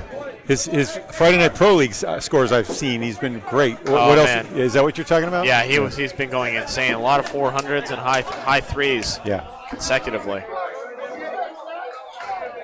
I don't know if this is his first Worlds, but let's see his sheet. We can see how old is he, for instance? What's his highest single? Oh, you know what? I don't think we ever pulled that one out. Yeah, let's get, because he's a sub, so we got to find him in the. Yep, let me grab that for you, Bob. Even though he's not bowling at the moment. Here's Aaron, back on the head pin. The extra juice takes out the 5 pin there. Get over. Nope, won't quite. Okay, look, Corey Alisi. There we go. All right. His overall average right now is 113. Career high season, 113. He's never bowled better. Aaron Fontaine gets a spare. High single 175, high triple 419, high five 655. Bowling out of Academy. He's been bowling for 20 plus years. Got in through his family. And his bowling accomplishments, he rebooted Skins, the TV show. That's with right. Candlepin Goaler, along with Micah. Anthony Lenardi and Micah Imperato. Doing a great job up there. His favorite bowling moment is bowling with his son for the first time, which is adorable. That's what we got. Yeah, I'm sure most of his accomplishments have come in this year. Just really throwing an outstanding ball. It's all coming together for the man. All right, Fontaine just filled with 4. And for some reason, Steve said that looks fun, and Colbert gets a spread eagle of his own. Mirror images, neither of them good. Both bowlers wish they could hit the reset button together. Fontaine plucks the 3-pin. Uh-oh. We got a two objects, 5 pins. 5 to go. Colbert ended up with an 8 in that first box. Yep, Colbert says, just don't do that. Just don't do that. He gets 3. It's professionally done right there.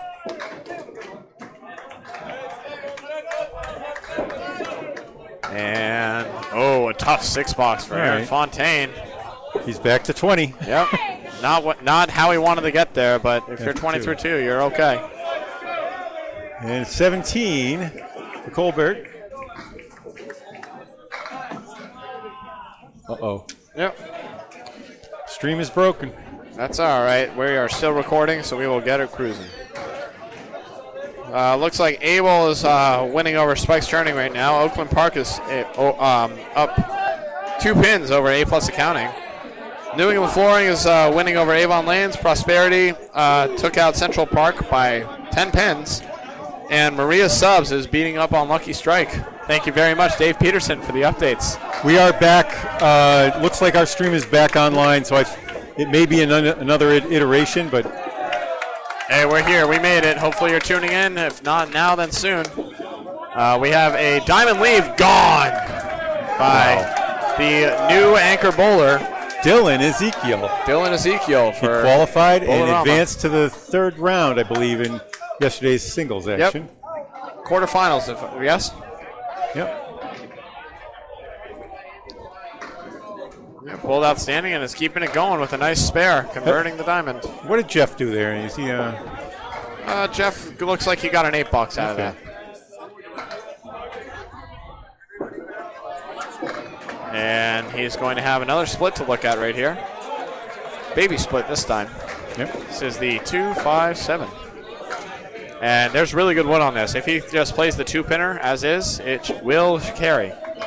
I would say should, but this one looks too good. All right, 4 on that, not Phil. to go. 4 on that, Phil. Not where he wanted it. He's got a 6-pack.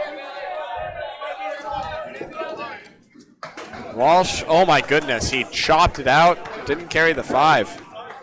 Tough break right there.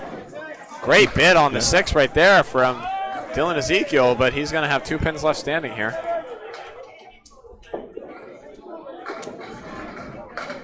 And both bowlers looking to clean up for 10s. Jeff Walsh goes wide. Ezekiel, a couple of 9s for these bowlers.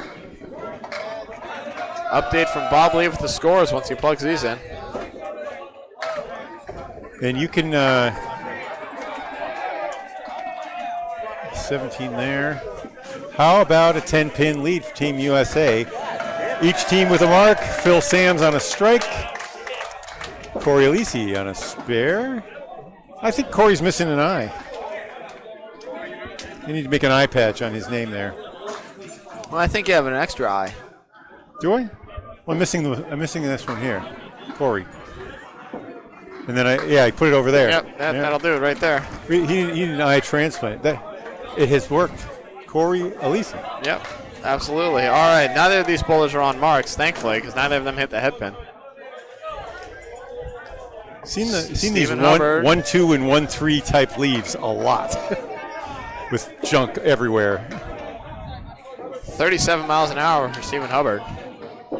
Out of the hands. Al Ketchik probably throwing mid-30s, I would think. A little less, I think. 35 is what I just got. You just got 35? Yep, it may have been registering someone else, though. There's a lot of bowling happening right now. Fournier's throwing 38 next one, you know? Yeah, I think it may have been Reno as well.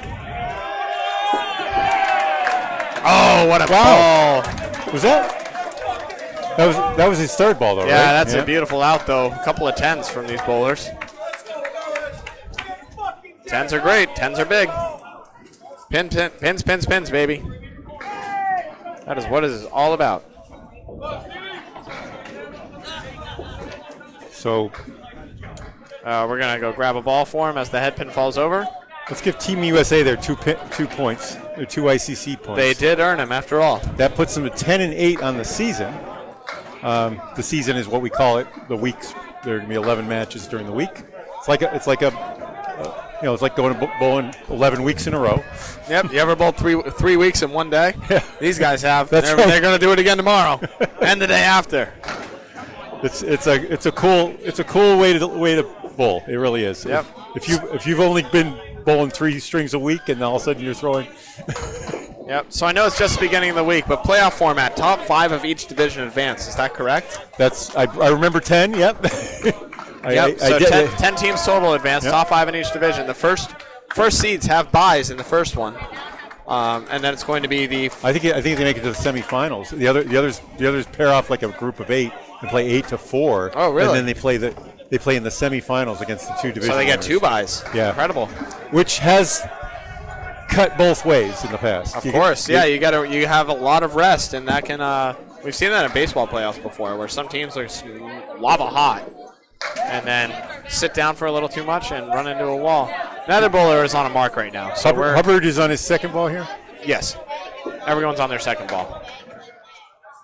Hubbard had a taloned eagle, and he's going to take out one side and maybe a little more. All right. That just got a lot better. That had the makings of taking the whole thing. Al Ketchik with a spare. All right.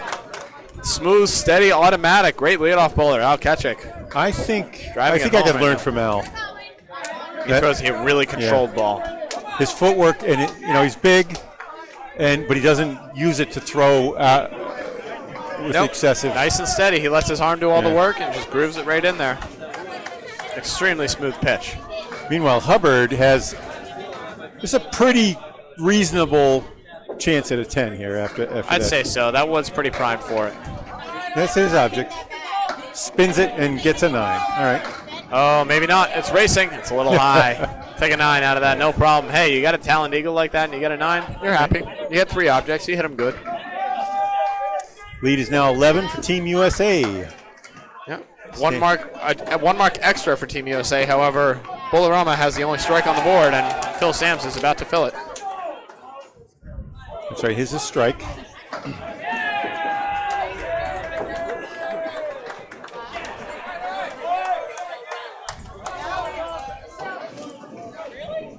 You can see their cumulative scores in the second set of data. Oh, 9. Phil looking for a double. Won't quite carry, but the 7-pin is all that's left. Right, just like that, it's going to be a 2-pin game, but still fill balls. Jeff Pagia trying to say something about it. He's going to drop 8. He's got a 2-pinner with wood.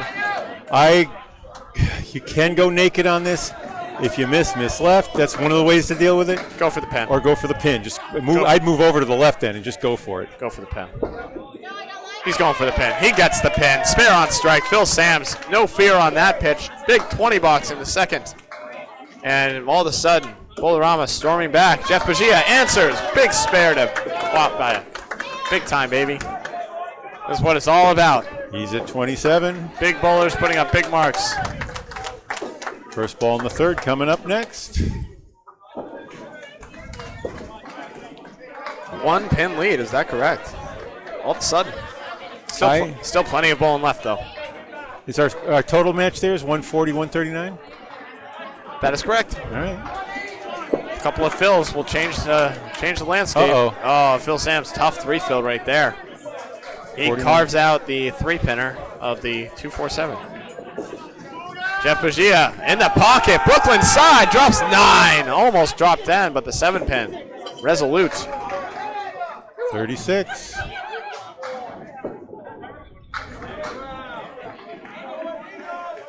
Jeff Pagia could pick up a big mark here. Go 2 in a row. Phil Sams trying to make an outstanding ball. What a pitch. Going, and oh my taps goodness. it together. The 2 pieces hit at the same time. Yeah, they stabilized it. That is an outstanding bid, though. To get right back on it. finally miss an object, and then you come back throwing that fire is very respectable. Bajia, bang! Big trip, Jeff Bajia. Wow. Goes 19 and another spare. 29 in a ball. 45, right? And 45 total, that's correct. And Phil Sams, good 10. He's at 51. Yep, tough fill on that second one, but a big fill on the strike. And a 10 box, pinning well, goes a long way. Phil Sams on fire. Trying to lead his team to victory. He led his team tied with the 110 in the first one, and seeing if he can build on it out of that 2-hole.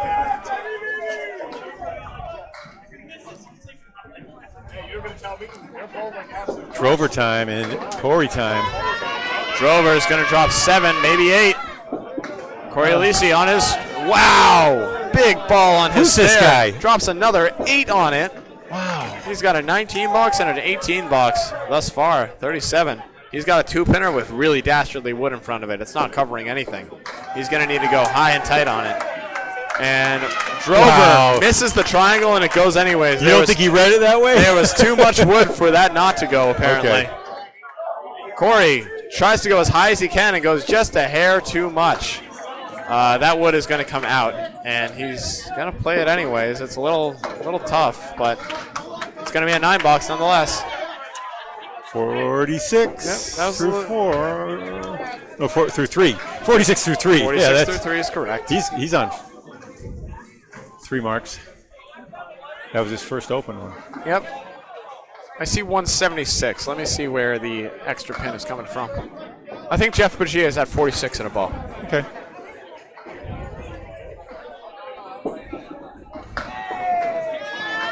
Drover on his mark is going to fill it with 4. Yep. Corey finally open. Good thing, too, because he is not going to get a he's going to get a tough break here. Is this a Taloned Eagle? It is. That 8-pin is standing up behind everything. He's going to need to make an outstanding shot for a spare. Both bowlers will. Drover's going to go wide. Is he going to get it anyways? No way. Oh, my goodness. No way. Everything but the head pin. As he goes and misses the whole rack, and the wood just sweeps into it and blows it up. Crazy. What a wacky game this is, huh? Hey, look at this shot. Oh, my goodness. Corey puts as good of a ball as you All right. can on the spread eagle and drops 8. He's got a 2-pinner with wood left. You start choosing what part of the pin to hit. That's when you're bowling well. Dylan Ezekiel, this is a stupid game, right? Yeah, there we go. There's the nod. 10, 42. And a 10. That was a 10 for Corey. That's a great 10. This Easy is 10, spread eagle, whatever. Pandemonium right now on lanes 5 and 6. Both teams showing out in the second game thus far. This is what it's all about right here. I'm getting some rich browns in the color. You think my color's too much? It's a little saturated. A little saturated? Let's see if I can change that. All right, Steve Colbert up to bat. Third head pin, third split. Fontaine, monster ball right here. He's going to drop 9. 7-pin left standing. How many times have we said that? 7-pin's the only one up. Less contrast than that. How about that? Colbert trying to make a pretty one. Oh my goodness, he made the 5-10 and didn't take the 8 or didn't take the 9. That's crazy pills. For spare? Boom, baby. Aaron Fontaine all over it. He of the double strike 6 to throw a 120. 28 box, yep. Outstanding stuff. He's now at 36, right? Through the third? Aaron Fontaine? Yeah. I see 30. Yeah, he's at 30. Okay. And 2 balls. Remember, because he had the spare 4, 6. Yeah, it's a spare 4 and then a 6 box and then the spare. 30 and a ball. That's right. That's right. Phil Sams, meanwhile, looks like he got a 10 out of that, so he should be at 27. Puts him at 186. That's correct. Scores are confirmed accurate. 10-pin lead for Team USA. 3 marks in hand. Oh, bam. Goodbye. Steve Colbert knew that out of the hands. The way that his 7. body English right there said, boom, baby. 7 was last to fall. I could barely tell. They went down quickly.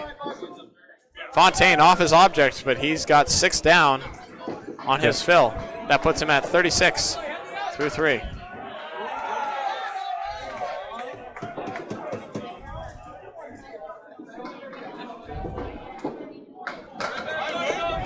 Hey.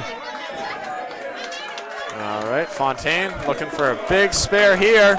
A little heavy right there. Takes out the 1-9. Forgets to get the left side.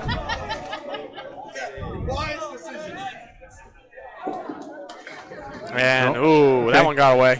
Tough 8-box right there for Fontaine. Still a good trip, though. So he goes 24 over his 2 boxes. He is maybe the hottest bowler in Massachusetts right now. He's in the conversation at the bare minimum. Through the 236 in practice or whatever it was. Hey, a 236 is 236, no matter how you throw it. That was when Bogey was very fast, though. There was a while there where using anti-gravity sauce? Yeah, Luke Marvin was using anti-gravity sauce out there. A very fun house to bowl out of when it was happening. It's since calmed down a little bit. Still a little juice on it. It's cleaned up a lot. Like, the decks are nice and clean now. I understand that he was going to tighten the wall panels. Those down. are done. Yep, Okay. those are all set. Still, 11 and 12 are dreadful. Way over there on the right. I'll take them over 1 and 2 every day. I bowled on 1 and 2 and 11 and 12 yesterday. Yeah. I did substantially better on 11 and 12. Really? 1 and 2 gave me nothing. Okay. It was night and day. That was a fill ball for Al before. No. Al What's going on? No, this isn't Al. This is Jeff. Jeff. And, okay, never mind. These are the anchor bowlers. Jeff and Dylan. Ezekiel. Yep, neither bowler had a fill. Both bowlers are going to be open in this third as well. Ezekiel's going to go and get 9.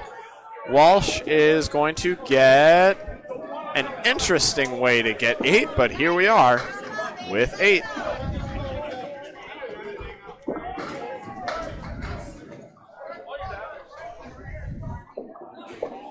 Anchor bowlers not quite where they want to be. Dylan at least over par, but Jeff Walsh 25 through 3. Struggling a little. See if he can build now. The bulldozer looking to find that pocket. Hey, look, a pocket. Reach into your pocket and you find an ocean. Tough break, but I don't hate that wood right there, honestly. If he plays this 2-pinner right, it could carry. He's just got to make sure not to make it spin out in front of those 2 pins on the left side. Maybe going outside on this 2-pinner of the 3-6 is the way to go. We'll see where he chooses. Well, where he chooses and where he throws could be entirely different places, so we'll see where the ball goes. He was in the vicinity. Yep, Ezekiel had the post, the 4 horsemen plus the 7. Didn't quite carry. Oh, man, he went pocket on that, and the wood just didn't do what he wanted. I think that's exactly the pitch he wanted to throw, though. Ezekiel, tough 8-box right there. Yeah, he's back to his box score. 40 through 4. There we go.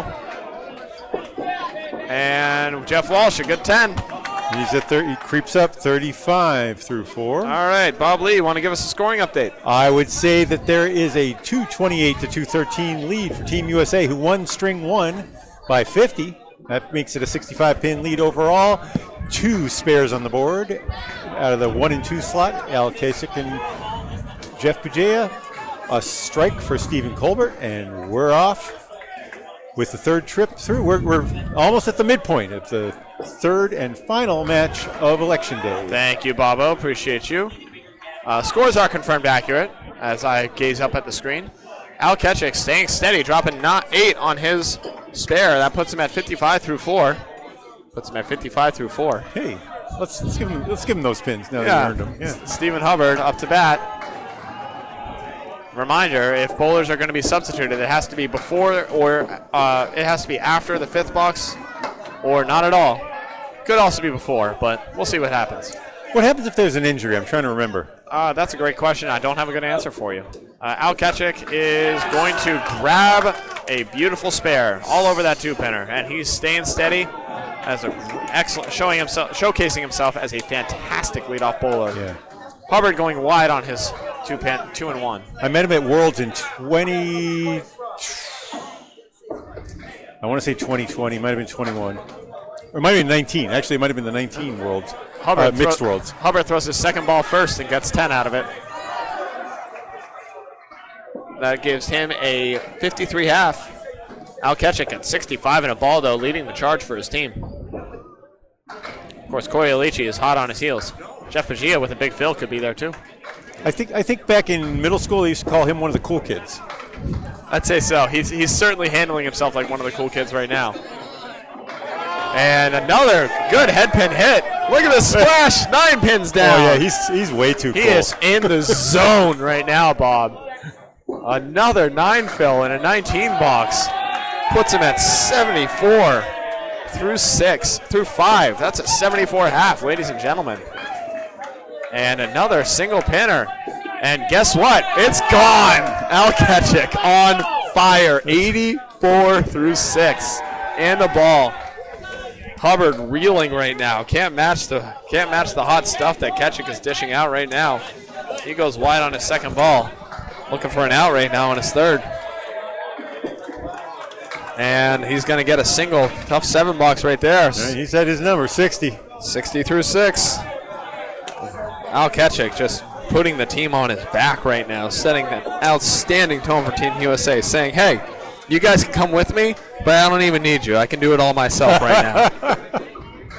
I don't even care. He's a man on a mission, staying calm, cool, collected. You see it. A lot of bowlers in this format, they'll start to get a little amped up, maybe grip it a little tighter, throw it a little harder. This guy is just throwing the same 30-something mile-an-hour ball, same pitch every time. Calm, cool, collected, locked in. He's been to the party. He doesn't have to. He's not awkward about saying hi. No, he is the man with the plan. Jeff Pagia, meanwhile, fills his with 6.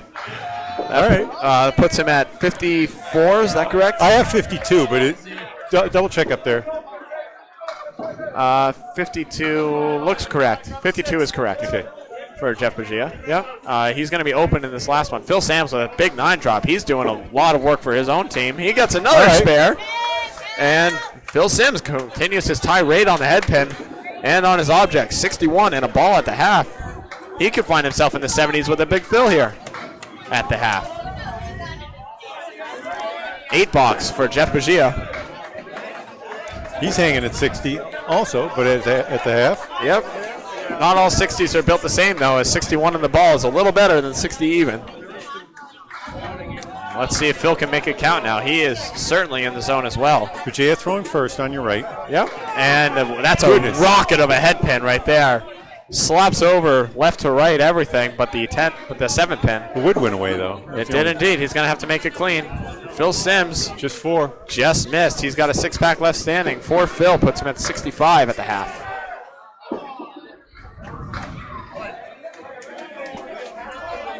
Jeff Pagia, single left standing. Naked single. Gets it. Beautiful. Jeff Pagia, nice trip right there.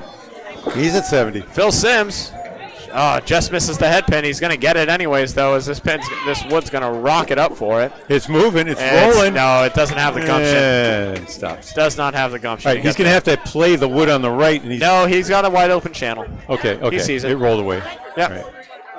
No, he's got more than enough space, and he's going to go right at it. No, he's going to play the wood. And that's what you get for playing the wood. He didn't hear me. It's too loud. Wood shooter.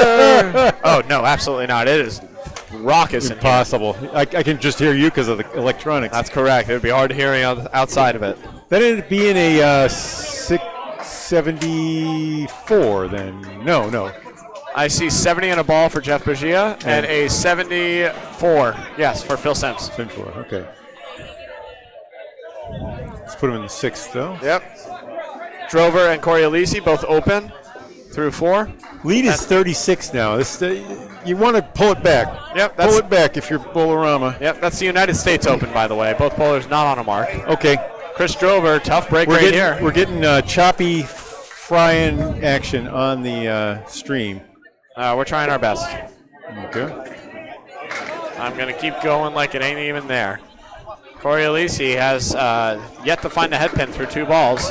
And Drover's found 2 objects and has 7 pins to show for it. And he's going to be able to get 9 out of this at the most, barring some insane ball right here. Coriolissi, 9 box. How about 65 at the half? A lot of 60s. These guys are finding their tempo now. Drover with an 8 box. He's at 50. 50 at the half. still looking to find his. He will not be subbed out, though. He's going to stick around and see what happens.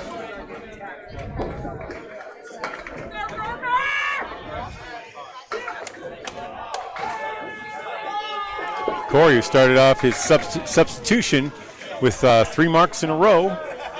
He's gone open since then, but Yeah. he's not following his own on that ball right there. He's got a tough 2-1 here. Meanwhile, Drover has the check mark 2. Corey looking at the 4-7-10. A lot of wood near the 4-7 though.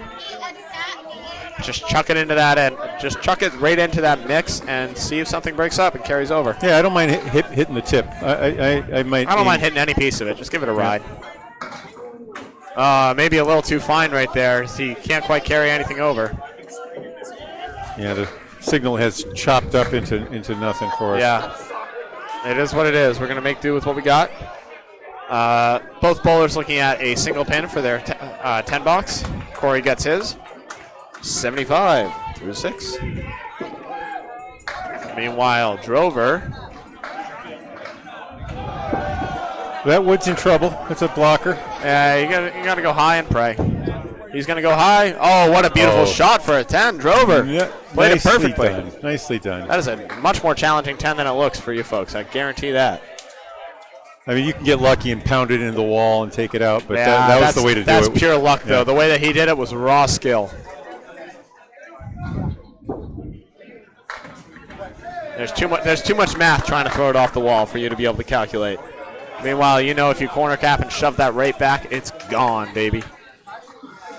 Steve Colbert on that no doubt strike. Uh-oh. And we have lost everything. It's all gone. It's all back. It's mostly back. I don't know. Fontaine drops 9. Colbert on the strike. He's going to drop 8 on his first ball. That wood's going to creep out, and they're probably going to take a look. It looks like it's out of the light now. Good for Colbert because it is a roadblock and a half. Fontaine for the spare. Got it. I don't know if I want anyone else shooting a single pin for me. Not many people I'd want in the world more than Fontaine. Especially if it's in the corner. The way he deals with the 7s. 7s and 10s. Yeah. Man is a monster. Oh my goodness, that pin is good. I mean, maybe Al. I don't know, Yeah. but I don't know Al quite as well. So. Yep. JT takes a look and says that pin is in. Justin Waters, maybe. Justin Waters would be a good one. Danny Harris. Colbert Lately, yeah. has to play it. He has to go high. He's going to go high. He can't quite carry anyways. Uh-oh. Tough break right there. That pin was in by an inch, Justin said, and he's going to have a single pin to look there. 9 fill, though, on his strike. No, that's right. And finds himself at a 64 half. Is it? I have him at 56. 56 is probably correct. I believe 56. Okay. No, it's 55. 55 for Colbert? It's 55. Okay. Oh, because he filled with an additional, maybe? I don't know. He filled with 9, and I think he got a. It says he got a 9 at least, and that's what they're keeping it as. Aaron just filled with 4. 4? Yep, that's correct. Yeah, they have it registered as a 55, so that's what we have it as.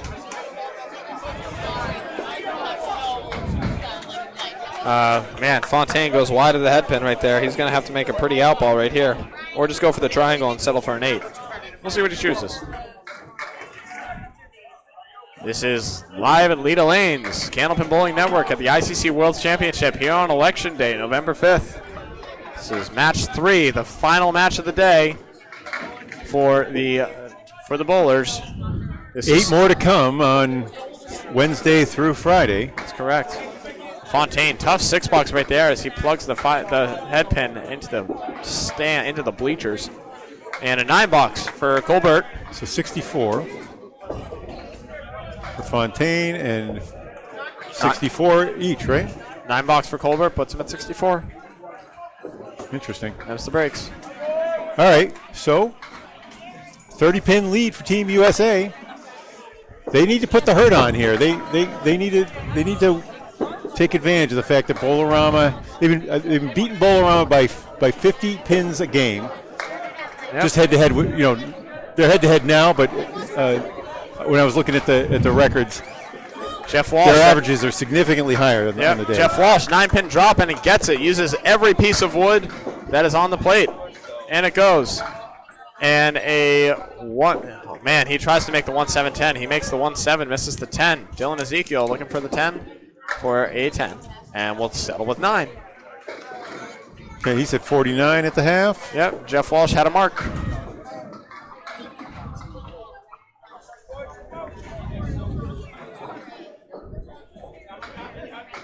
.45 in a ball looks correct and is correct. Total score is at 338 to 307. 31-pin lead. Score's confirmed.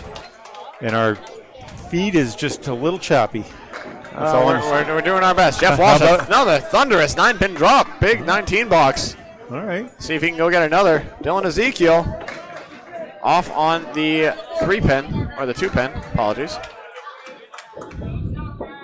He's got the Horseman +2. Jeff Walsh, the lone 7. Goes wide, can't carry. Didn't have the wood to help that time. Dylan Ezekiel makes an outstanding bid, takes the Horseman and the 4-pin. But the 7-pin won't go. That pin is no good. All right. So as Jeff Walsh is going to have a 9-box, Dylan with the 10. 63 for Walsh in the 6th, and 59. All right, score update from For Bob Dylan Lee. Ezekiel now 3 times through the order. And the score is 356 to 317. We're past the midway point now. On the home, not exactly the home stretch, but round in the second bend. Yep. 2 marks on the board, one of them right here with Al Ketchik for Team USA. Bowlarama. If they get it up to 50, I'm gonna put their win probability above 80%. I think that's fair. Well, Al Ketchik is going to be off the head pin, but throw a working ball to fill it with 7. 91 through 6. How about that? Oh my goodness! Stephen Hubbard makes a great bid on the check mark, and it won't go. And Al Ketchik cannot be touched right now. This man is on a mission, and he goes spare again. How about 101 and a ball through 7? Stephen Hubbard, the lone 5-pin, gets it for a 10. He's keeping up with his box just barely, 70 through 7. How about it? That means Al's 31 pins ahead. That is the difference in this game, more or less. Yeah. And some, but primarily. As the 3-pin decides to die, and will need to be reset. Okay. I've seen the 2-pin die a little more often, the 3-pin and the 2-pin together. Neither of them are very happy.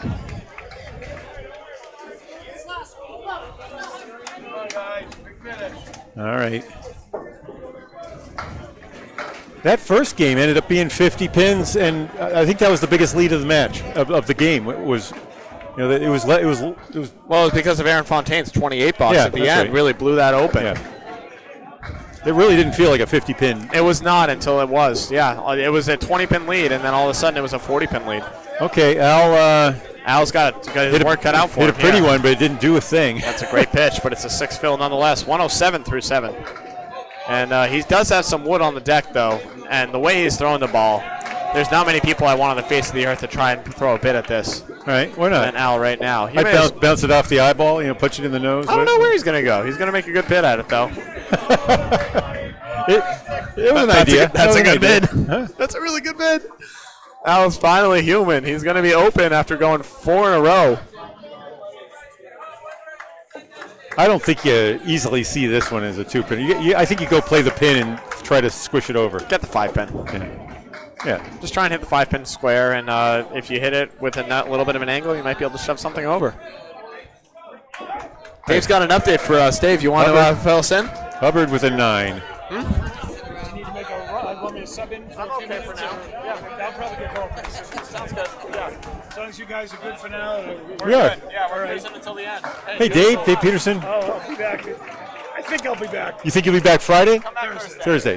There you go. It's fun. Are you going to be there tomorrow for skates? No, I'm going to take the night off. I'll be down there with my daughter's bowling, but I'll drive home. I'm going to take a night off. I'll see you next week, man. All right? All right, great job. You too. Al ended up at 116. He's at 116 through 8. He's still got 2 boxes to go. Oh, yeah. What a monster. Oh yeah. Dave Peterson going to go to Hyde Park. Yes. Steve's Ice Cream, right? League. The old Norwood League that's moved to Hyde Park.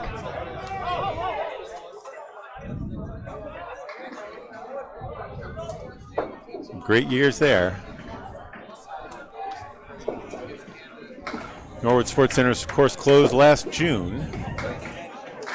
Some of the last matches played there from the ACST. Yeah, he was one of the few Norwood bowlers. I know something about being one of the only bowlers in a house, being the only one out of Sawyer's in Northborough this year. Great little house in Northborough, Mass, center of Massachusetts. I gotta put it on for a second. Just coming back, it's a 6-lane basement, absolute dungeon of a house. Old school Candlepin bowling. Did Jeff have a fill there? Jeff definitely filled it with something. 6? It looks like a 6 fill. So they had to make a correction, but I see 76. okay. I see 85 through 7. Let me. Why don't you give him 85 and see what happens? It should be a 403. Yep. Cool. We matched. We made it. And over here on the right, we had a. We did reverse math, and we got there. And Phil Sams, it looks like they're at 345, so he got a 9-box. Easy peasy. Once again, we're going from total down to box, but doesn't matter as long as we get there for the folks at home. They don't need to know that, except I just said it. Jeff, what's going on now? I don't know. They're hanging out for a minute. Okay. Sam's wanted to wait for his ball, I guess.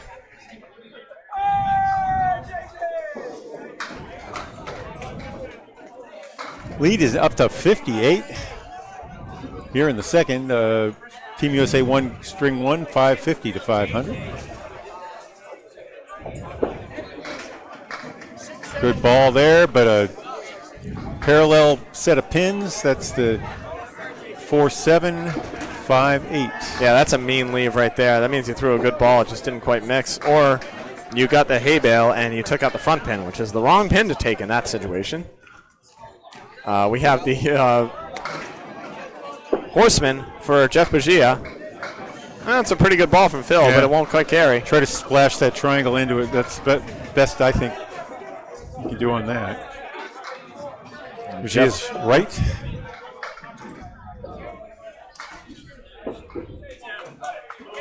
Oh, Rob Linehan just missed a 5-7 over on lane 4. Couldn't have been closer. Here comes some balls. It looks like they've been waiting. Phil throws white balls, I guess, cloud balls. I guess so. They must be really light. Or really heavy. You never really know. Clouds can be surprisingly heavy. You're right. True. They're very dense clouds out there. Yeah. Okay, that'll be an 8.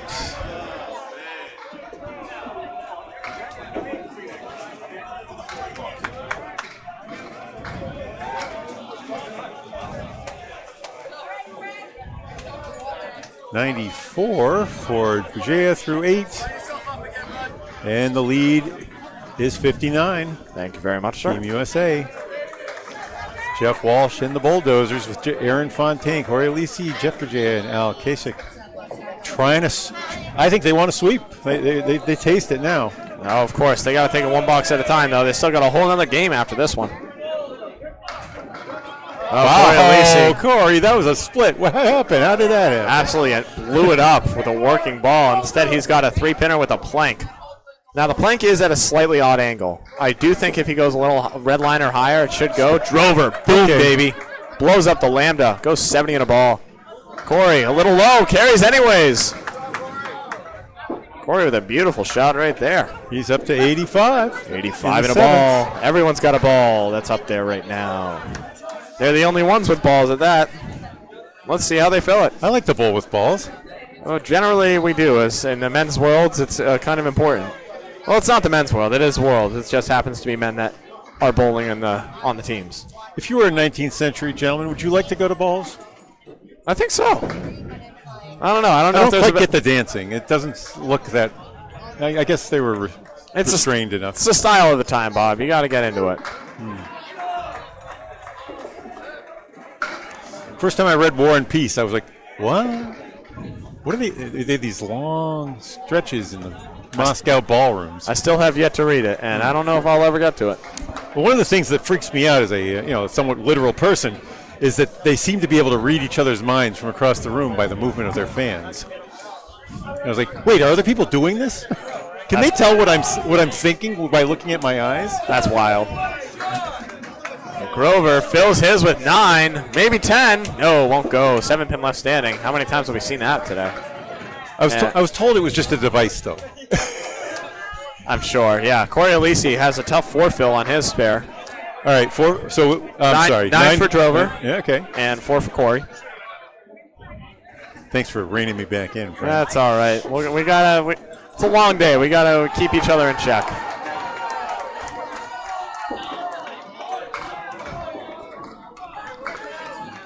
All right, this is the 4 horseman plus the sleeper in the post. I don't know. That's the best name I can come up with it. It's a mess. Drover with a single pin, the 10. He's a right to left bowler, so a little harder, and that's why. I mean, you don't want to throw it at the channel, but you kind of have to. It depends on the bowler. Some people like to go down the line. Some like to step over and use more lane. It just depends on what you're comfortable with. However he just threw it, he should have done that the first ball. Yeah. That's for sure. 10 bucks and then 8 bucks for Corey and or for Drover and Corey, Alici respectively.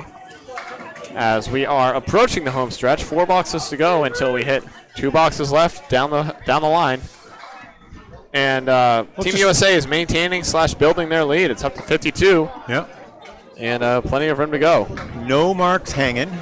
52, though, can evaporate like that if you never know when these teams might catch fire or go cold. In the old man league, they evaporate when guys throw 2s, 3s, and 4s. Yeah. Here it's because they throw spares, strikes, and 8, 9, 10s. They evaporate the fun way here. Yeah, rather than the sad way.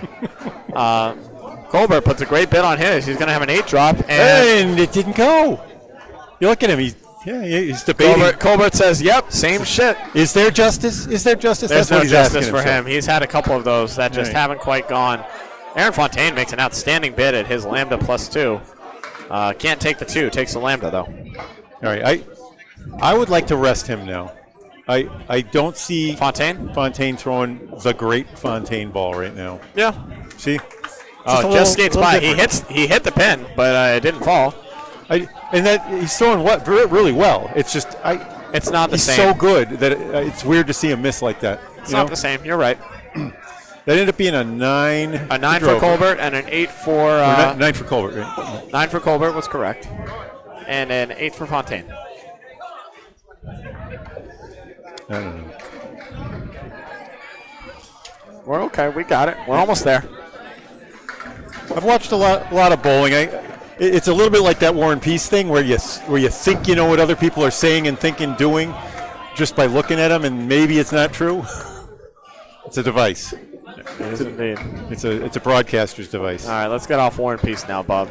Not enough people have read that to get into it. We're here for the bowling right now. Fontaine, that's a pocket, and that's a tough break right there. Why did that leave the half? The reverse half. Oh, there it goes! Catches a break. Okay, that was just gravity. That pin had rolled away, and then there's no reason for it to come back like that. And it didn't have a lot of gumption either, and somehow managed to take everything it down. rolls to the left here, right? I guess so. A little bit. Okay. That was wild. Well, now he's got a single. That got a lot better. Colbert, instead of having to hit it as full as possible, now he just gets to hit it however the heck he wants. Colbert's got Lambda +2. Let's see what kind of wacky shenanigans happen when he hits this right in the pocket. He'll somehow leave 4 pins. Or he'll go through the hole and leave all 6. What? This is the 9th string for some of these guys. Oh, Aaron Fontaine makes a spare all digs over and finds. He sees single, he makes single. Yep. Keep it simple, baby. Colbert looking for a big out right here. He sees single, he hits single. All right. See pin, hit pin. It's a simple game when you You're right. try and boil it down. Oh, some people don't look at the pins. I see a lot of these guys looking up, and I think it's at the pins. But I can't. I have to look at the. Some people look at reflections. The target, the board. Some people look at reflections. Some people look at the tops of pins, bottoms of pins. Some people look at the arrows. Some people look right at the spot that they want their ball to hit on the lane. I think I have to do yoga so that I can look up a little more. I would like to look at the pins, but it doesn't feel right for my. Coming from a baseball background and pitching in particular, Yeah. I grew up looking at the target that I was hitting. Yep. And same thing with bowling. Except your target, I mean, the ball's going down. The ball would be hitting something like Irrelevant. 30 or 40 feet below the lane. If Irrelevant. I've tried it a couple different ways. None of them feel right. Dylan Ezekiel makes an outstanding bid at that tough break and will not cover it. Walsh reaches around, finds the spot, and leaves 3 for no reason. His ball's just not quite working the same way. It's like the bulldozer needs a little oil. Well, the bulldozer didn't bulldoze. It just kind of like flattened a little. It spun around and mixed in the front row. Didn't touch the back. That was a 9. A 9 versus a 7 for Dylan Ezekiel and Jeff Walsh. Good news for the viewers. I think our spotty transmission has cured itself. No way. Due to no. Why are you saying no work of my own? Why are you saying words? Now it's going to go rogue again. Trying our best over here, folks. We'll get you the restreams up in good quality later tonight. Yeah, we're going to definitely have strings 2 and 3 of the first match posted tonight. String 1 made it through the live stream. It did. Yeah. By some miracle. Dylan Ezekiel goes 3-1.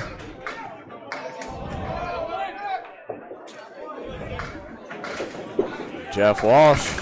Oh, man, off the object again. We've seen a lot of this off the head pin.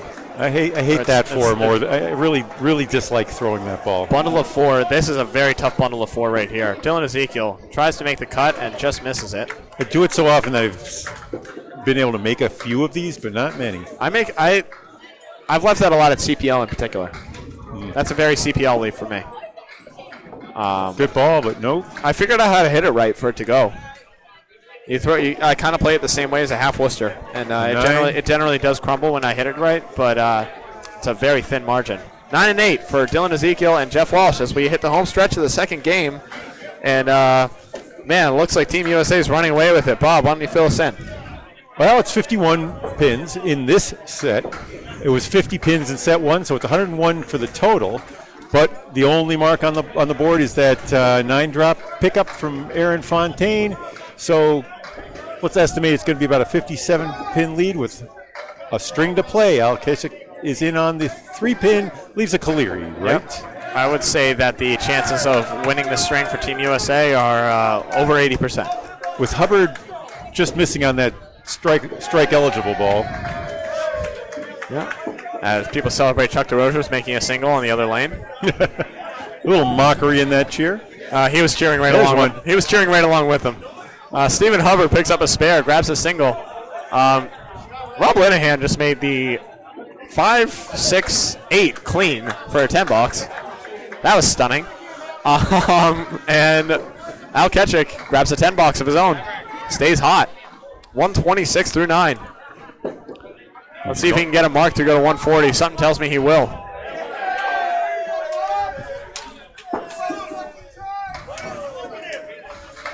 With the ball he's throwing, not many people in the world I'd want if I needed a mark right now than this man throwing a ball right here, right now.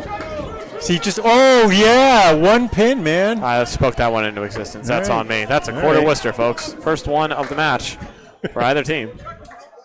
8 on the fill. You just got to make it. What do you want? Throw it like a strike ball. See what happens. Yeah. Missed the head pin that time. He's going to be open at the end. Still going over 130. Now it's just a question of by how much. We haven't seen a 140 on these lanes. Yeah. So Hubbard just went spare 8 spare to drive into the lead in a big way. All of a sudden he finds himself at 107 in a ball. And Ketchik goes and gets 2 for a 9. Yeah, 135. That's outstanding bowling. 124 and 139 for Al Ketchik so far. 135. 259 for the man. 259, yeah, that's right.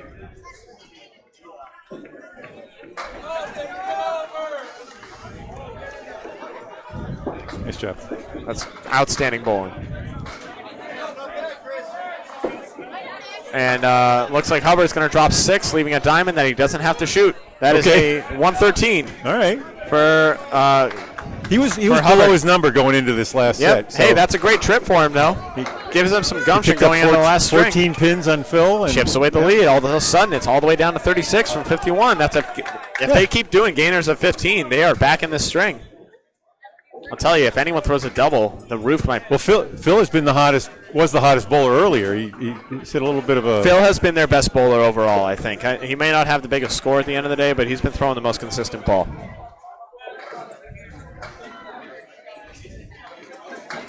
A washout for Jeff Bagia. He's going to have a 4 and 2. And Phil. Nice. That's it right there. That's a hammer time. You didn't even want to say, but that's the way you want to do it if you're going to come back from 36 down. Phil Sams just one ball at a time and making it a big one at that. Throwing a monster.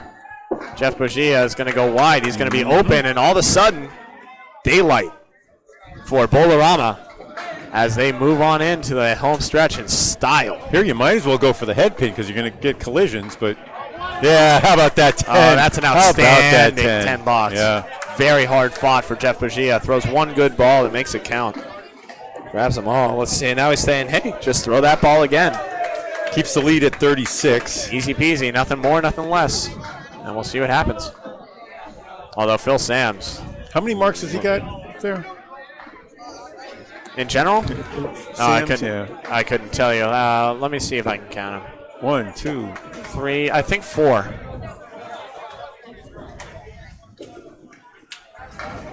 Goodness gracious. Jeff Bagia throws that ball again, gets a strike that time. No soup for you. Wow. That washes out Phil Sam's strike unless he can go do something crazy right here. The ball's going to be a little bounce on that. Dropped it just a hair, and it falls off into the 3-pin. He's going to have 4 down, 6 to go. As he's got the Horseman plus the 8-10. And he's going to go wide. Good trip there. Yeah, that was a lucky break as he goes into the wrong pocket in a big way, but he's going to get 9 down total on his strike. He will be open in the 10th. So Jeff Bazia's strike looming right now. Yeah, Jeff's going to win in the matchup with the two of them. So. Yep. But Phil Sams throwing a very solid ball. Goes 119. All right. Actually, this is the next ball will determine. He's got 2 to play with too. Yeah. So he's got He needs a 6 to edge. Just hit the head edge in the matchup. Just hit the head pin again, man. Nice bowling, Phil. You're throwing a great ball out there.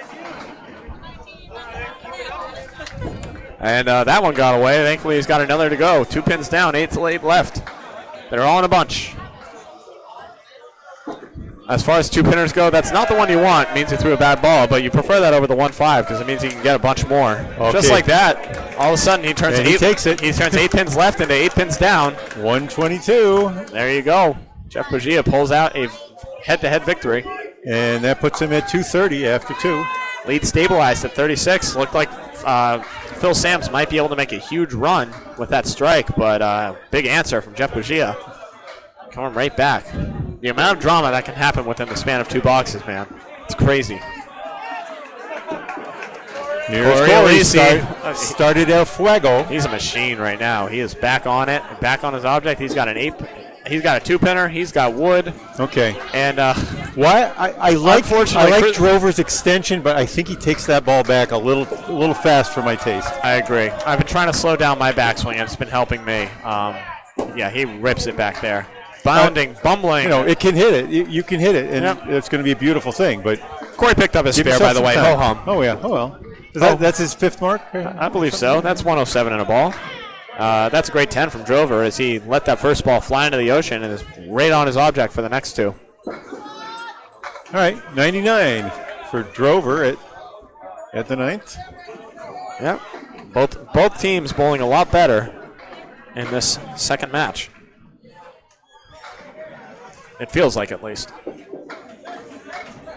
Okay, Corey got loose there. Yeah, that's not what he wanted. His feet were at the line before he was ready to throw. Yeah, that is a 4 fill for Corey. And how about another 1-9? Are you kidding me, Leda Lanes? How many times, man? Jeez, it was a 1-8 before, but yeah, it's icky. This is lunacy. This is so irresponsible. Boo feathers. Booth utters. That's correct. And Corey's going to go wide again. He's going to have a four-spin left to shoot at for his third ball. Oh, my goodness. Oh, my goodness. Why not? Jeff Bugia punches the 1-8 and made it. That was Drover. That was Drover. He looks Chris, a little Jeff Bugia-like, but he's Drover. I keep saying Jeff Bugia for everyone. Everyone Jeff Bugia is. is the only person on that lane, apparently. Chris Drover, what an incredible ball. You will not see a better spare conversion today, folks. How about the face he was monstrous. Ripped. Corey picks up a 10 out of that horse spin, thankfully. Puts him at 121. But me, oh my, what a ball. Drover's on a spare, by the way, not a strike. We'll fix that out for you viewers as he loads this one up. Oh, my God. And he throws a really good working ball. Off the head pin, takes everything but, and that's a good thing when you're filling You're going to miss the spare head and pin. get 9 is delightful. That is a huge swing right there. 118. It's not done yet. That is it. That brings it down to that is. It's 31, and Aaron's got a spare. You will not see a better spare conversion. Maybe all weekend, or maybe all week. That is outstanding. Drover had to fight for every pin, though. Yeah. I've seen a 1-8 or a 1-9 or a 1-8-9 so many times today. I've never seen anyone come close to making it. And he just absolutely obliterated that. Oh, 1-5 and a fill for Fontaine. I think they're out of danger, but that sucks. Really. How about a 1-5? Fontaine. That was a fill ball too, right? Yeah, that's what I was saying. Oh my goodness. I think they're out of danger, and look at that. Good pro bomb. Yeah, that's a good ball. Oh my goodness. Not getting schnickled there. Colbert getting robbed again. Can't quite carry that last pin. We did speak that into existence, if you think about it. Remember I said if he was going to get a 2, I'd expect it to be the 1-5? Yeah, you did. That's on you. Yeah, all right. Fontaine makes a 9 out of that. Colbert gets a 10. That's just 93 for Fontaine, and he's throwing, reasonably good. He's missed about 7 balls, but a lot of them have been real good.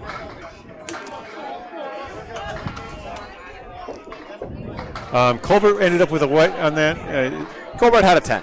Okay, 90. He's right at his box. Should be at 549. That's correct. 517, also correct. Fontaine is a little off his object again. Yeah. Colbert is joining him, but he gets a much more favorable break. Fontaine. Ouch. Well, that looked like a lot better than it was. Yeah, that was like a little bit like it. It was like the 1-9, but I don't know. It just chopped through. Robert, that's the best spare conversion I've seen today. Great job. Oh, big spare for Colbert right there. And chipping away. What was the lead? He punched out the 1-9 and then made it. Yeah. It was clean, too. Really clean. All right, and then an 8 for 8 for Fontaine. Fontaine, so he ends up with a 101. Yeah, that's uncharacteristic. Yeah, for him shooting a 101, it's a bit like me throwing an 89. Yeah. Really, that's very accurate. All right, big fill ball here for Colbert. He's going to be off the head pin, but he's going to take 5, maybe 6. 5 it is. A 105? 105 it looks like, yep. 105 is correct. And that means barely see it. What's the lead? He's at 201.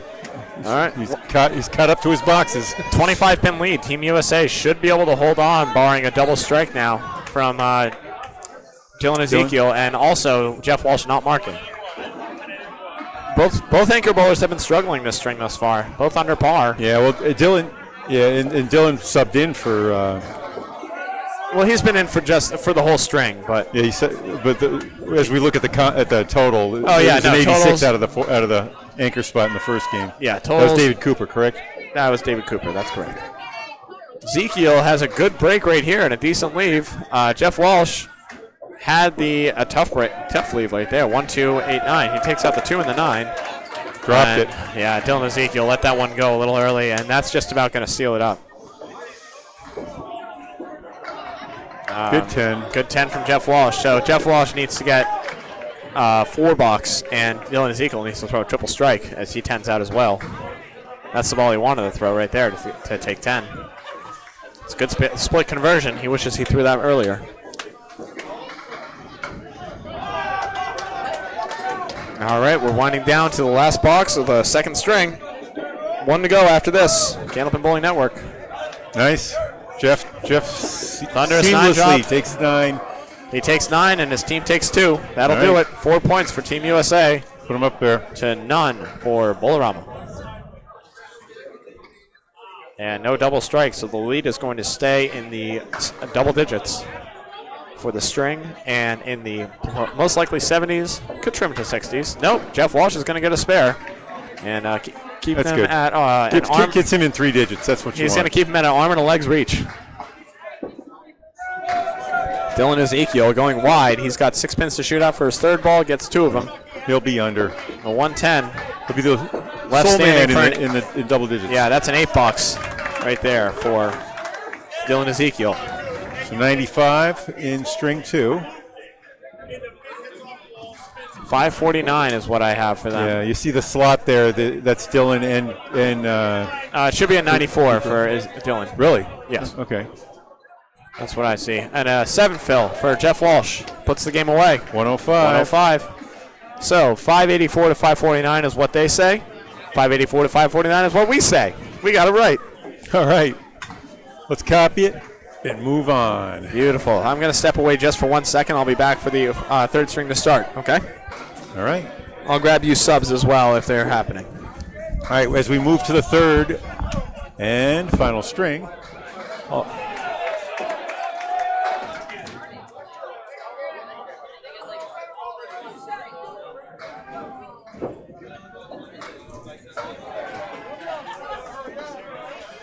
Team USA leads 4-0 in ICC points, up 85 in pins. They won that game 2 by a final of 584 to 549.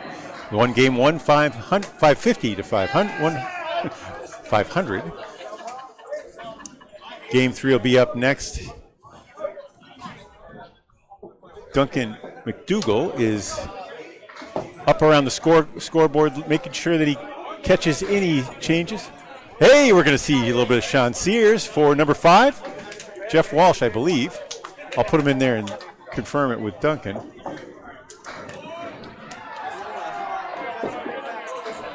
Sean Sears, the president of the Wednesday Night League in Canal Lanes in Southampton, Massachusetts, where I bowl on Wednesdays, Mondays, Monday mornings, Monday afternoons, and whenever I can.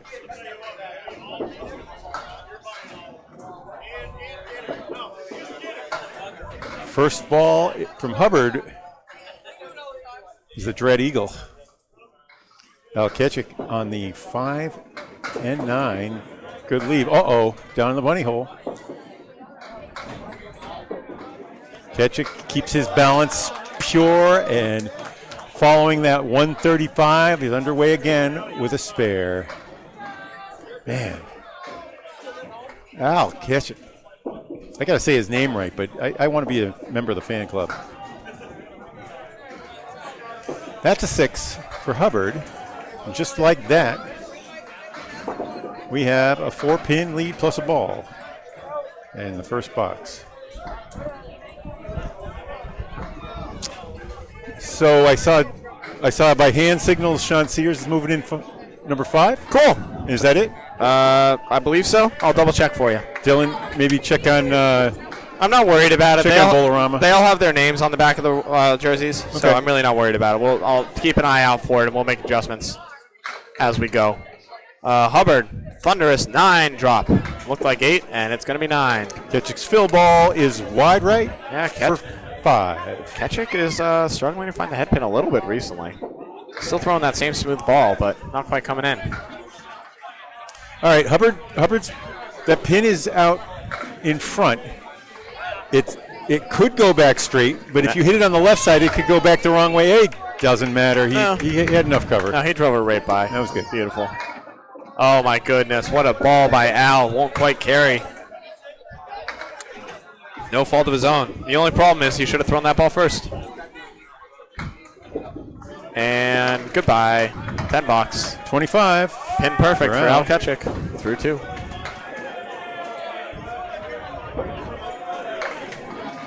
Grabbed a 9-pin lead with that, but mostly due to Hubbard it with a 6. It's too early to talk about leads. Oh, okay. Yet. Is it?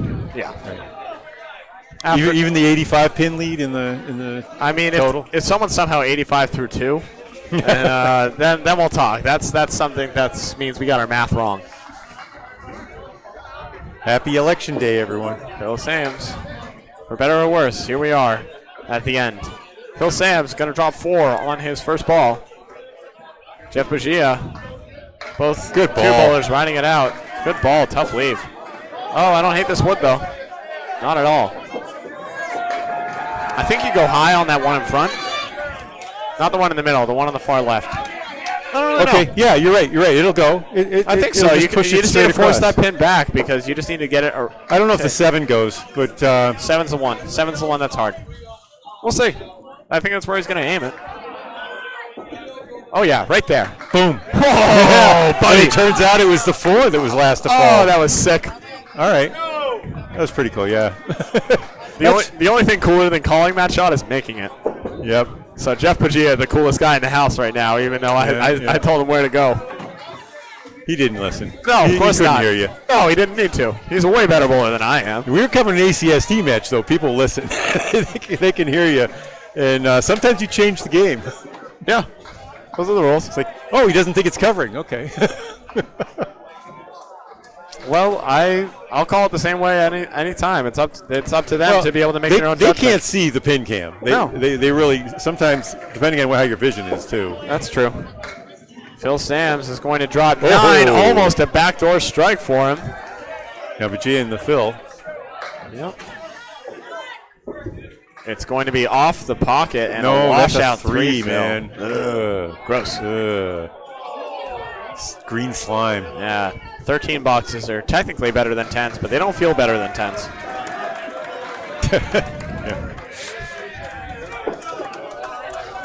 Phil Sams, no! Oh my goodness, he could not have missed that by less. He is kicking himself now. I hear him saying, darn it, Yeah. only he's not saying darn it. He's not saying boo feathers either. He's definitely not saying boo feathers. No one's saying boo feathers. That's a weird thing to say. Only you, Bob. Only you. My daughter said it when she was 5. Jeff, all right, you and your daughter then. That's 2 people out of 7 billion. That'll be a Sams- night. Phil Sams has gone wide. Head pin left standing. 18 through 2. Jeff Bugia, nice out to get 9 out of that. So that's Mess. 22. That's 22. That's math, baby. 22 is better than 20. It's certainly better than 20, but the way you get there is a different story. Corey Elise looking confident. Look at how fast he He's ready to rock wipes and his roll. ball, man. Yep. He's raring to go. Chomping at the bit. He Now, knows. talk about a guy with a lot of energy. Drover he's been high and low in these first Yeah, 2. very animated bowler up there. Whoa! Look at how he takes it back so fast. He whips it back. Absolutely rips it. If he lets go of that, we're going to be killed. That's correct. Is that the one? Our cameras are going to go. Is that the 3-6? He took out the 3-6 Ouch! with wood. That's a dumb one to leave. That's an interesting one. And- I've seen it yeah. before. I've seen that before, though. I know, but it's awful. It is weird. That's a terrible miss, and it gets much better at. Yeah, missed it. It wasn't a terrible It's miss. He similar just- to the first miss. And then It was. one gives you 2, the other gives you 7. Yep. All right. Drover with a fantastic out to get 9, and Corey Elise going to join him in the 9 parade. All right. It is a 9 parade. We've had 4 consecutive 9s. That would be good in the Norwood Old Man's League. That'd be good at 9 pin, too. You're right. Well, they'd Eh. mostly be 10s. We'll see. Depends. Phil Sams will be sitting on a strike. All right, here it comes. Boom. Drover. Look at the man. Drover He is a beast. The man is a firecracker. He is a beast. He's as lit up as can be. Corey Elise looking to answer. No, he's going to wiggle it. And it won't go. Maybe if he had as much He needs the beast gesticulation mode. as maybe if he had as much gesticulation as Drover, that would have gone. little more fire on that. He's going to be all over this for a spare. Boom. Oh, that restricted backswing. He does not. This is the opposite. He takes the ball back as little as anyone throwing that fast. Very slow. And Drover takes it back as fast and far as anybody. Yep. It's an interesting contrast there. Yeah. Well, you see people bringing it way back. You don't see anyone ripping it back like him. But, hey, it works for him when he throws a ball like that. That connected with fervor. There's this something about the sinews that when you pull on those sinews, you can get some sort of bounce off of them. Fontaine's riding it out here. And Steve Colbert also riding it out. That's a control ball right in the pocket. Doesn't break up the way he wants. Yeah, it doesn't break up the way I thought it was going to. No. Fontaine, nice right to left action, swings a little over, pops the 2-4. It's interesting. He releases it on the left side of the lane, but his ball does go right to left. Yep.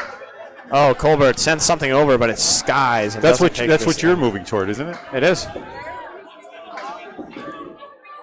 There it is. Okay. It didn't go, but it was the spot. No fault of his own. That was a great pitch. Yep. I think a little extra spin on that may have actually taken a little of the energy away from that pocket. And instead of driving, it kind of floated off of that crux. 9 box for Colbert, and he got another single pin. I'm telling you, this man is sick at singles. Wow. I wonder if it runs in the family. His grandfather, Tommy Olson. The late, great, not the late, the great. And did Steven Nelson get a 10? Colbert? Colbert got a 9. Steve, I don't know what Steven Nelson did.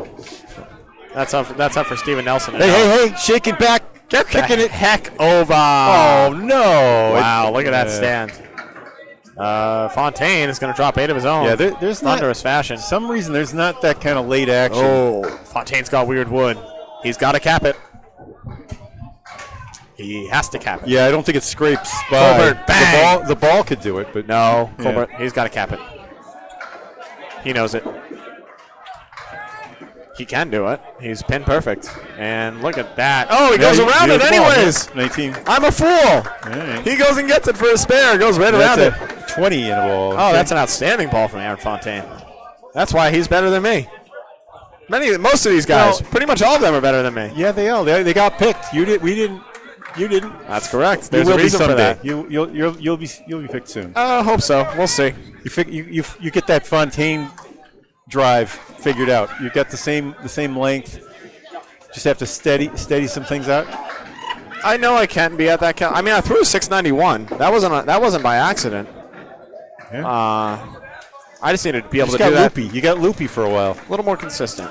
I think I'm finding it again. It's starting to feel like a real ball instead of a clunky nonsense loopy ball. Yeah. 3 marks on the board for Bowlarama, 2 for Team USA. They have a 14-pin lead. Hey, look, it's Sean Sears, just like you said. Yeah. And David Cooper is back in action. Oh, David Cooper. Let's switch out Dylan Ezekiel. Yeah, Ezekiel's out of here. Cooper's in here. David, I believe. Yep. I don't think there's another Cooper on their team. All right. David threw an 86 in game 1, and there is a Corey Cooper somewhere around here, but he's not on this team. Ezekiel threw a 94 in game 2. They're looking for more out of that spot. That's correct. Kind of important. Hey, what happened there? That was a 10 box. Okay, that's more-ish. Sean got a 9 box. Sean Sears. Well, let's get some stats for Sean Sears. I think he's the only new bowler we got here. Let me take a look-see. That's Rio. That's Padge. Hey, look, Sean Sears. His overall average is 111. He's out of Chicopee, Massachusetts. Born in 85. Puts him at 39 years young, I believe. Wow. He's a healthy-looking guy for 49. He is. 2 on the 10. That's tough. Doesn't mean anything. Nope. Just means thank God it wasn't a fill. I got to try and make it. Sean Sears drops 8. He's got some weird wood on this 2-pinner, though. We'll see when he goes. I think if he throws it right at the 6-pin, it should go. Yeah. Cooper makes a great bid on it, but he's got 3 pins left standing. Sean's high single is a 173. High triple 427. High 5 is 637. Home 10. There goes. Good Precise. night, baby. That's exactly where he wanted it. Precise mundo. Bowls out of Canal and Holyoke Turnhalls. He's been bowling 31 years. His dad got him into it. Shocker. Most people's did. He got a WNECA, Western New England Candlepin Association singles win. And his first TV taping with Steve Reno Sr. is his favorite bowling moment. Enjoys axe throwing, golf, and rock, paper, scissors. Oh, That's yeah, a new one. he's a champ. Is he really at rock, Yeah, paper, scissors? he was on the national championships. I think he won. He was on the Colbert Show. That's a little more than a hobby then. That's incredible. No, you can see what you're doing. Like, you can see through your back. That's somehow. crazy. You can tell which muscles are twitching. Well, that's pretty cool. However, that doesn't really help in Candlepin. You can't really see what the pins are doing. No, it's sort of like a pitching. No, you can't see it's what like they're good doing. for reading the pitcher. How about that one? Double. God. Hubbard. Stephen Hubbard goes, that's not a double, sadly. That is a strike on spare. That was a strike on spare, yep. Yeah, what a 20 box, though. An absolutely monstrous hammer there. That's the fun thing about Worlds. Every single one of these guys is capable of delivering that hammer ball. Meanwhile, Al Ketchik hits the head pin and nothing but. Skied it a little bit. Just a hair light is all it took. Oh, no. Now Ketchik goes wide for a tough 7 box. He's off his objects right now and needs to find it again. All right. Puts him at 32, I believe. Yep. 113 to 111 is incorrect. It's a 112 to 111. Let me find you your missing pin. 19? I think it's 19. Aaron is at 20 and a ball. Yep. Sears at 20. Sears is not at 20. Sears is at 19. Okay. And that's your extra pin. Beautiful. We're here now. We made it. All right. Stephen Hubbard on the strike. He's on a strike, but another reset here, Al huh? Ketchik has to do his thing first. Well, he had to reset again. Yeah. Shocker. Lane 6 had to reset. Not this time. Lines up, delivers a beautiful pocket hit. A hair light, though. Pocket 4? Why a pocket 4? Because it's mean. I don't hate the wood, though, to be able to shove everything over. I've come to terms with the spread eagle 4, but the pocket 4? Yeah, that's tough. Hubbard off the head pin, He but he's got whiffs for 5. You know, that's the thing that feels weird. one more ball to work with, though. I don't hate this wood for Al Ketchik, though. If he goes red lines it, it should be on the 2. Good ball. Oh, wow. He goes around the wood and makes it anyways. That is a spectacular shot for Al Ketchik. And wow! I think the wave is rolling around Stephen the Packard alley. answers. He goes back-to-back 20 boxes. Spare on strike on spare. He's at 56. Woo! Good in the 4th. Goodness gracious, what a run. Hubbard with a spare there. Yeah, so Hubbard with the spare. Yep. Al He's, Ketchik dueling spares right now. 56 and a ball. That's correct. In the 4th. 16 over already. Cow. Ain't counting. They're making these easy shots look. They're making these very hard shots look very easy, and it's frankly insane and frustrating. All right, both Bugia and Sam's are closed. For those of you tuning in who may not know Candlepin bowling as well, this is a challenging game. These are the best of the best bowlers right here. And yes, they're making some ridiculous shots right now. This is the World Championships. This is it, man. This is the cream of the crop. They both missed the head pin. Best bowlers from everywhere in the New England world, or in the Candlepin world. Sadly, the Candlepin world is only Massachusetts, New Hampshire, Maine, and the Canadian Maritimes. Okay. Ooh. Jeff Bugia goes wide. He's going to have a 4 fill, and he needs a big out right here. Well, no, Bugia wasn't on a strike. Oh, apologies. Unless he's up there that I missed it. Nope. I saw it wrong. And look at that. And pluck. Right now, Bugia's got the advantage. I like his chances of making it 9 or 10 better than Sam's. Oh, no. A 1 object. How about a 5? Double whiff 5. Puts the head pin to bed and gets only that. 27. Woof. And that was a good out. That's a gainer for Phil. He gets 3 more pins. That puts him at 26, I think. For Phil, that looks right. Yeah. Feels right. Sounds right. Is right. 139 should be the number. Bang. 139 to 127. 4 marks hanging on the board. Everybody but Jeff Bugia working on a mark. Well, Jeff can change that right here. Oh. And there it goes. Breaks up. That helps. Easy 3-pinner. That's a 50% shot for pros. Yep. I say easy. You still got to put the ball right where you want it. And the same result. Working ball missing off the head pin. Yeah, working ball off of it, but he's got a 3-pinner of his own. Do you call these rails ever? I've heard it, and I don't hate it. I haven't picked up that nomenclature yet. I might, though. I like that one. I might insert it into my lexicon. I think that's a duck pin term. I'm always looking to add, if I like it. There's some I don't. Goodness gracious. Wow. Well, that's why 3-pinners are still a little tricky sometimes. Jeff The Bugia. pins are 12 inches apart. Yep, he thought he hit it perfect, and it sure looked like it. Phil would have made Jeff's 3-pinner, but he missed his object. So both bowlers are looking at single pins for 10s. How about it? Boom. Gonzo. Bugia's very smooth on that one. And Phil is Less going to so go for wide Phil and there. get a 9. Right. Both bowlers sit down as the number 3 bowlers start up their third boxes. 11-pin lead for Bowlarama at the moment. Can I start talking about the lead yet? There's 3 marks each? Yeah, you can start talking No, about there's the 4 lead. marks for Team USA. Start talking about the lead. It's about time. All right. The 3-pin fell again. Should we talk about that for a while? No. I want to say that's 15 heard- times. They've heard plenty about it. 15 times the 3-pin has not settled properly. You guys should start at tally mark tomorrow. Some of them have been 2 pins, but often it's both. A pin falling down, though, you guys should start at tally mark tomorrow. Okay. Oh, setback. Setback on a strike. Or on a spare for Corey Alisi. Yeah, that was a setback on a spare. I like it better than Drover's, though. Drover's got the half Worcester, although he has a better chance to make the spare.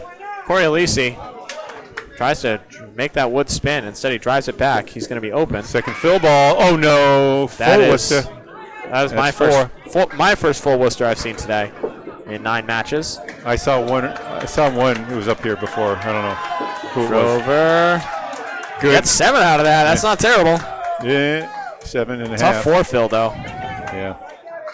So, I'm sorry, Corey ended up with a 10, and that was a 7, huh? I believe so. Looks right. It was right. Yeah. Corey should be at 36. And 30 for Drover. 30 is correct for Drover. Yeah, that's With the mark. No mark. Well, he has 1 mark on the in the string. Yeah. Both of them have 1 mark. Corey. Boom. Nice little 8 drop. 2-pinner left standing. Restricts that movement on his hip. He doesn't make a lot of movement that can cause errors. Oh, goodbye. Drover. Powerball. Wow. Thunderous hit. If he hadn't separated them with that 4. Goodbye. Phil. Goodbye. 40. And what was that? Hey. That was a spare for Corey I Alisi. thought so, but Yep. I was dreaming. Grabs and it again. No, I I- woke yeah, up I- from my dream, and all the bins are gone. Yeah, that caught me unawares as well. It's been a long day for us, folks. Bear with us as we may have a couple of lapses here and there. First ball was at 9 o'clock. It's now 7:05. That's not terrible. We'll get out of here by 8. Yeah, ish. Bring the computer home, send out a couple things. There we go. Just make sure to bring it back tomorrow. Oh, the polls have closed in Georgia. Oh, boy. I wonder if they've announced the winner yet. We'll never know. I'm not sure about North Carolina. I think they close at 8, but Yeah. I'm not sure. We'll never know. We're bowling. You're right. We'll find out when we get out of here. Great 9 drop from Aaron Fontaine. This is another chance to watch him on the single pin. Yeah. What does he do? I wonder how Watch his footwork. Watch Yeah. his footwork. People don't pay attention to footwork enough. That's a 6 fill, by the way, for Steve Colbert. And, yeah, a 9 fill for Aaron. And Aaron Fontaine. Oh, my no. goodness. He missed one. Oh, no. He is human.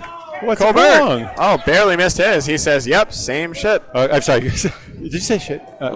Colbert. What did Colbert have for his fill? He had a 6 fill. right? 20. Sorry about that, Bob. It's what he said, though. I'm just trying to be honest. Boo feathers. Same Come on. same Boo Feathers does not have the same ring. That ended up being a 10 for Aaron. Yep, and a 9 for Colbert. All right. Can't do much more, but didn't do enough. This is not made for kids.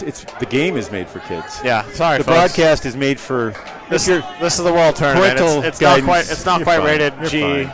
Boo feathers. Maybe PJ. Maybe PG. PJ. That's rated PJ. It's rated PGA. It's rated for golf. Fontaine is going to get All right, that's a- weird break off the head pin, Yeah.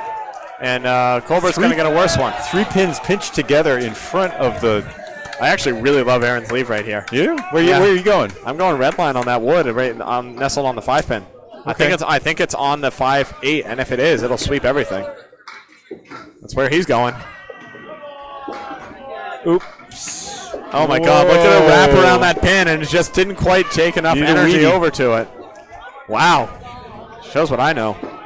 Of course, he was thinking the same thing as I was. I'm positive on that one. Yeah, it's just quite with 3 pins, it dissipates a lot of energy. Yeah, the 3 pieces of wood made it a little weird. That's a 10 box. Aaron Fontaine makes another single, although he missed the one that counted in this trip. And an 8 box for. Well, they counted for 1 apiece. They would have counted. It would have counted for a 6 lot or more. 7, you know. Yep. And that's an 8. Colbert for an 8. Colbert. That's correct. 42 in the 4th. So if I'm reading this correctly, it should be 192 to 193. A 1-pin lead for Team USA. There we go. 3 marks to 2, All but right. an extra ball for Chris Drover, so it's roughly tightish. 3 balls in hand, but Team USA spread them all out. I think Team USA is going to be ahead in. I take 3 marks. I take 3 spares over a strike and a spare usually. Almost every day of the week. The only thing The about double that strike is yeah. it could be a double, and then that gets really interesting. Double strikes are worth well more than 2 marks usually. Here comes Sean Sears. He have the rock, paper, scissors. It is paper. Yeah, he threw a paper ball at that. Got a tough leave. No, that's not a paper leave. You just missed your object. Now, with that guy that left a 1, 2, 3 earlier, that's when you. Camera focuses in on the back of Cooper's head. Yeah, that's the way that it works. That's interesting. That's just where Cooper lines up. Yeah. Thunderous 9 drop though for Corey Cooper. He leans a little left, and we have our pin cam off to the left. It is what it is, and boom! Corey. How about it? That's kind of cool. I liked it. It's a kind of artistic shot. It is kind of fun. Those were on spares. I believe Sean Sears was on a spare. Looks like. Oh yeah. So did Sean get? Sean had a 4 fill, I believe. That's right. Paper fill. Yeah, 6 box. Tough break. And a 6 box? 6 box indeed. Oh, come on. Uncharacteristic. But here we are. And 10 for Cooper? 10 for Cooper. Spare for Cooper. Spare for Cooper. Yeah, that's right. Cooper left a single and nailed it. Sean Sears up to bat in his 4th box. My mind is made of pimento. Throws a great, I think all of ours are a little bit right now. Sean Sears drops 9. He's going to have a single pin 7 to look at. Maybe you can get Fontaine to shoot at it. Cooper, 7 on the fill. David Cooper has the 1, 3, 10 left for another spare. See what happens here. Sean lines up. Boom. And, just pow. Throws out his hand because he knows it's good all day. Whoa, nice pair there. David Cooper with another mark. This one's getting heated through 4. Where are we at? I have, if I am correct, it's now 219, 213, a 6-pin lead, 3 marks apiece. Chris Drovers is a strike, so I say advantage 6 and a ball for Bowlarama, trying to avoid the shutout. As we approach the midway point, by the way, those should be 4s right down here, right? But 4th box done. Does our score add up? Yeah, no, it's valid. Yeah, 219, 213? Yep, okay. checks out. Duncan can see above the heads to the scoreboard. I am looking at what you're looking at home, I expect. 23% of our viewers, Candlepin Bowling Network, in recent months have been watching on a widescreen TV, which is the way to watch it. That is a great way to watch it. Yeah, your phone is okay, if you're sitting in your car or something. Or at work. Not that I'm advocating for that. That was an 8. That was an 8 fill for 8 fill and another Hubbard. spare. Outstanding. Al Ketchick threw a 1 in the ocean and tried to come back and could not. He was on a fill too. He was, and he got a 2 fill. Okay, that's a big swing there. It is indeed. Al Ketchick. Was it a haymaker for bucks. Stephen Hubbard? Was that a haymaker? No, not quite. He didn't rock the pocket quite so much, but that was a beautiful ball for the spare. Really good driving ball. And Al ended up with like a 9? $10. 10 bucks? Good ball in there. Yep, he got a 10. Should be a 225. That's correct. There we Okay. go. 225 to 237. We are still perfect. That's a great ball. Wow.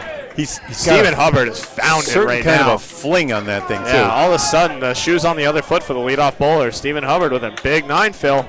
Finds himself with a huge half. What is that? 83 at the half. He's got a single to look at. He's going to. No. He's going to miss it. 6 inches right. He's going to miss it. And Al Ketchik hits the cap, and he is kicking himself for that one. I wanted him to move to the right to avoid that. He's frustrated for that one. I understand the wanting to move to the right. A lot of bowlers don't want to move off their spot, and I understand that too. Don't mess with what's working, but it is nice to be able to get that angle. I'm a proponent of moving occasionally. There was the same ball. He threw the same identical ball. That's exactly the same ball. Interesting. I'm a proponent of moving very occasionally. If there's something where you absolutely need to go around a piece, then yes, I will do that. Or if I'm going for the 10 pin, sometimes I'll move over. I'm not doing that, I try and stay in the same spot every time. 10 and a. Oh, they're calling it a 9 for. So 92 for Steven. And unless they're correcting it up there, I can't tell. No, it's a 9. Okay. Yep, 9 and 10. There we go. Phil Sams, 6 down. Oh my! How about 8 a couple down. more? Amazing. No, not on the mark, but I think it's a little easy. I don't know. Maybe that's not easier. I don't think it's easier. I don't think it's easier. I don't think it's easier. Actually, with the wood in front of the 7, it's significantly easier. If it was bare, it'd be a lot harder. But now he's got a big target for that ball to go and catch. On this one, I would move right then because the ball. I don't think it matters. He did need to hit the head pin, though, and he did not do that. 3 and 1 for Jeff Bagia right here. You drive that one straight home and you feel like a bum. I like Jeff's ball for this. Not there, though. Okay. He goes wide. That's a 9 for Phil. 45 through 5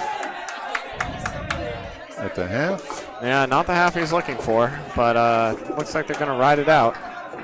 And good scratches for a 9. That should be a 44 for Phil. Is it really? Yes, it is. Oh. And a 46 for Jeff. My eyes are getting better as the day goes on. I don't know how or why, but here we are, doing it. I need my binoculars. They got to be somewhere. I don't know. I had them before. They can't have gone far. They're not there. There's no way they're there. I don't know. Couldn't tell you. Okay, missed the head pin, but look at this coming back. Almost. A 9 drop. That's the second time he's almost had a backdoor and strike. the wood rests, well, just a little off the head pin. It's pretty good looking. It's close enough to be able to. It'll gather it in if you miss a hair left, but not. Yep. I don't think the backflip is easy. Jeff Bagia goes washout, by the way. He plucks out the 259. All right. Takes out the 45-degree line. Phil Sams, 1 pin to hit. It's the one he's aiming for initially. Boom. Got it. All over it. Big mark. First mark of the string for Phil Sams. They need a team effort, and that's good. Phil. Oh my goodness! Wow. Jeff Bagia. Wow. There's a little bit of Chris Drover action in Bagia's reaction. That's a lunatic shot right there. Oh my goodness, what a bid. Woo! Good Lord. So the lead is 20. Marks are even. Drover on a strike. The difference of 1 ball in the fills. Alisi and Drover now. Drover, like I said, on a strike. Now Alisi on the spare. Both get 7. Yep. Drover's still pitching. Yep. Drover's got the money shot right now. He's got some help with it too. No, he goes wide. 7 fills a bound. So no blood on that exchange. Nope. Corey, dropped it. Spiked it into the floor and the bouncing, bumbling through the hole, through the wickets. He needed 3 pins, and he got 3 points. Okay. Drover with a 7 box, and he's at 54. Corey mashes it for an 8 box. At that.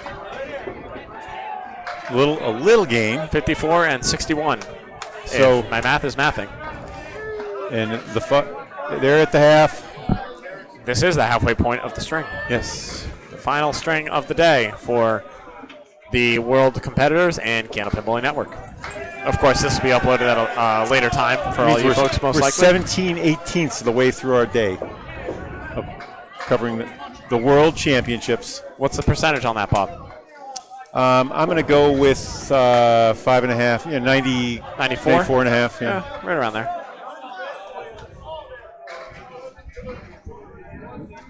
Drover has the horseman left. Corey has the horseman plus the 8. Alternate horsemen's, though. Drover. Oh, Smokey. I love him. Chris Drover is cool. He's crazy. He's wild. Unique delivery. Corey answers. Big spares abound from these guys right here in the 3-hole as they're trying to put some energy into their team. You know Drover's going to put energy in. Yeah. That's what he does.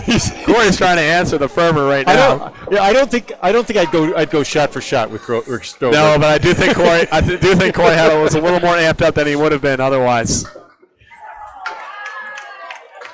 Oh, outstanding job. We are going to be the last match on this side, thanks to the falling pins on lane 6. But we're in it to win it right now. We're in it for the long haul for the finish. Fontaine. Spinner. Oh, no. Yep. That ball spun a little too much, and he's going to clip it out. We just saw this made by Jeff Bajia, though. Fontaine's saying, hey, if he can do this, why can't I?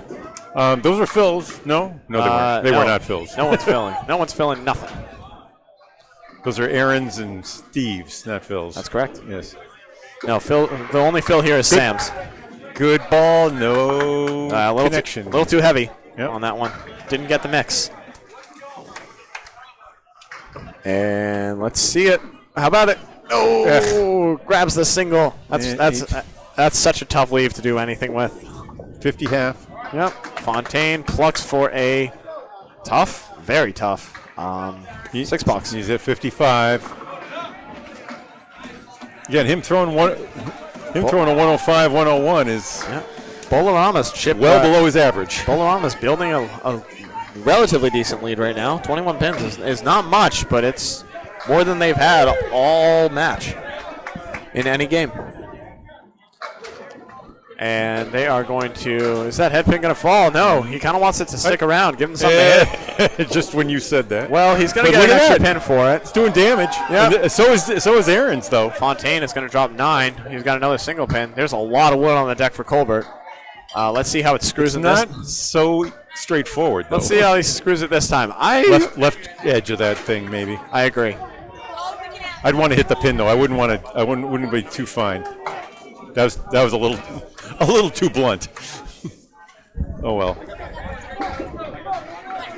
Spare. There we go, baby. Aaron, he was missed one. Yep. Fontaine shakes his head. All right, and goes and gets it. I just heard that Massholes swept Harry's All Stars. They have started. Have started the first day not losing. They went 24-0. If that doesn't put you at what? Say that again. They went 24-0. They won every game.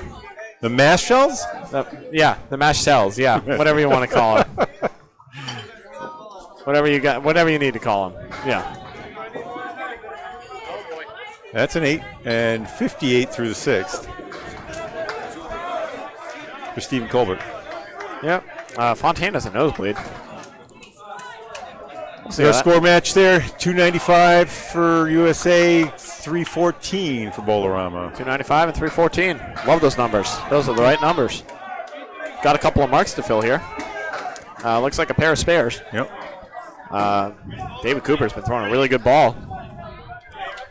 Sean Sears has been throwing almost as good of a ball. That can all change in the blink of an eye, or they can keep it going. Let's see what happens. How about it?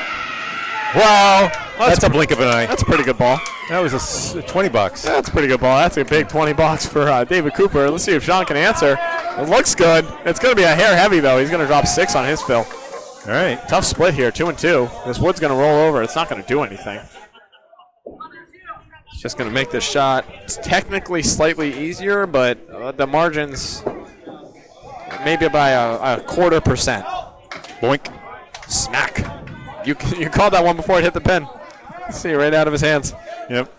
And he's got a 2-pinner to shoot at for a 9 box. Maybe a 10 if that wood does weird things. Good. I thought he was going to get yeah. at least the tail No. and snap it. That's kind of what Oh, he wanted, boy. I think, but Yeah. an 8-box nonetheless. And David Cooper can build on this lead right now. Threw a monster ball, and let's see if he can answer it again. He throws that ball again. I don't care how the pins mix. That's a double. Watch the total now too. This is not a done deal. No, not by any means. 60 pins can go in a blink of an eye. We've seen bigger swings in a single match or in a single string. We still have 21 boxes, right? Yep. When the average is like a 550 to 600, the margins for 60 pins can disappear like that. How is it that everybody else is done though? This is not just the 3-pin problem. Everyone else on our side is done. A lot of people on the other side are finishing up too. Wow. We're not too far behind some people, but we are. Cooper on the fill takes 6 or 7? 7. He's got one more ball, I believe. Oh yeah, you're right. Because he struck. Yep. 7 so far, and counting. He's got the head pin, the 7 pin, and the 9 pin. Sears is doing some interesting Sears has to make a pretty cut. gesticulation there. Yeah. Oh, that's that's an 8 fill nonetheless. 74. Chips into it. Unless Sears makes something pretty, it's still a gainer for David Cooper on this one. He's going to blow up that 5 pin and say thank you for the 10 box. Oh man, that would have gone. Yep. David Cooper throws the ball he wanted the second. 84 For a second. in the 6th. At 84, Sean Sears 10s out himself. We got ourselves a match here, Bob. What are we looking at? I think. Well, you mean for total pins? Yeah. Because right now, No, it's Bolama's running give it away. all to us. It's 33 pin lead in the 3rd string, but the lead is back down to 52. So they've erased the 2nd string, So pretty much. Can they make 52 up in 20 boxes? Yes, they can. We'll see if they can pull it out though. It's going to have to start with Packard here. 3 mark to 2 advantage for Team USA. Packard's on a fill again. He's going to 5 fill that time. He's got the Cleary. Al Ketchik has the baby Cleary. No fill. Oh, no fill. Oh, yeah, finally he was open. That's right. Al Ketchik, wow, what a bid. Just a hair light. Skies the head pin. And just falls right between the pins. Oh. Well, you can't throw the ball much better. right. It just didn't quite carry those back pins. Those are 20%ers. Yeah, what are you going to do? You can't get mad when you're the bowler up there. You should have thrown that ball first. If you want to get mad, get mad at your first ball. Okay, that one looked like he was starting at the 8 and went to the 10 and midway. He didn't make up his mind the right way, Pair but of 8s. no blood drawn. That's an 8. 8 pins either way. You can look at it 2 ways right now. Bowlarama wants total, but they keep Team USA at arm's length for the string at least, maybe to get another 2 points. Al, smooth delivery off the head pin again. Really struggling the string. Hubbard comes with that inside-out swing, that inside-out delivery. He just made the shot. He had the Cleary, and he took these 3 pins out like nothing. So he almost has to move his thigh out of the way for the ball to travel. It really is wild. Well, let's see it. Al Ketchik needs a good shot. No, won't carry. Head pin left standing. No twists in his throw. Yep, Hubbard. As I said, he just made this. He makes it again. This time for a spare. Big time shot. And Hubbard stays on fire. He's at 110. And the ball. And Ketchik goes wide again. That's a 9 box. He's at 81 through 8. 81. 29 pin swing and counting in that leadoff spot. How the turntables. We've yet to see our first 400. I heard Timmy Douglas started with 2 400s. He started with 2 400s. Yeah. He ended his day yesterday with a 175 as well. That was in the money match with Fontaine, right? I believe so. With Blaze. With Blaze. I think so. Yeah, so before this run right here, his past 9 strings, he went almost 1,000. Wow. It's pretty good. Pretty freaking good. Past 9 or past 8? Past 7. Past 7. He went over almost 1,000. That's cool. Yeah, it's a wild stat. This is a little strange. 2 fill for Jeff Bugia. Okay. And Phil Sims also on a mark can make it hurt right here. He knows it too. Oh, he overcooked it a little. He's going to get a nice break though and a working ball. There. 8 fill. 6 pin swing right there. And Phil's got, it is a spare leave. It's tough though. It's a 1-9. The wood helps a little. It does indeed. Can kind of keep everything a little contained. Jeff Bugia, technically a spare fill himself. Yeah. He just had to throw a strike ball. No, just a hair light. He threw his purse at that one a little bit. He needed to throw a rock at it instead. Well, I think Phil was just zeroed in on that wood for some reason. Sometimes your brain just trails to it. It's like a laser-guided missile. Good 10 from Jeff Bajia. Yeah. Phil trying to stem the tide, get at least a 9 out of this. You'd love both pins. He will settle for 1 pin. 9 box. 71 in the 7th is what I have. A 71 for the 7th is what they have, too. All right. 348 to 387. A 39-pin lead in the string, 46-pin lead in the total for Team USA. You can see it on your board. They're chipping away right now. They're chipping away. 1482 to 1436. The way to look at it right now is that each two boxes is 1 full string. How many times have you seen someone get beaten up by 40 pins? Fair bit. You never really know. Phil Sams just hit the 300 mark, and he throws a strike on it.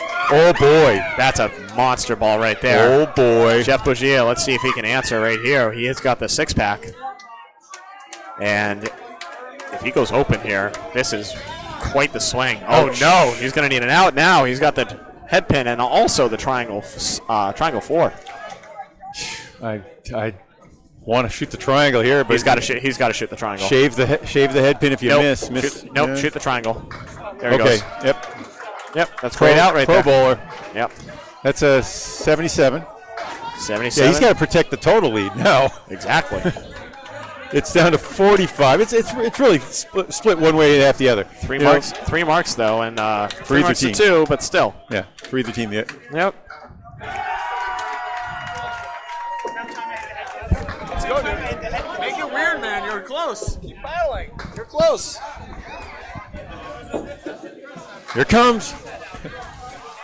Drover, fireball right there. I saw it coming toward me again. So 4 fill for Drover and 8 fill for Corey. All right. Corey, that wood's not going to do what he wants. I don't even know. There's no leave Drover can't make after he made the 1-8 leave.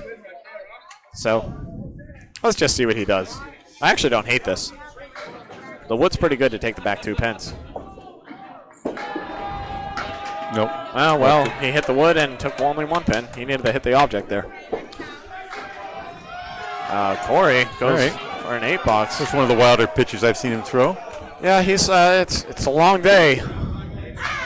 Oh, Lord. That may have done it right there. That's what he's thinking right now. All right, Chris is still at a good 78 in the 7th.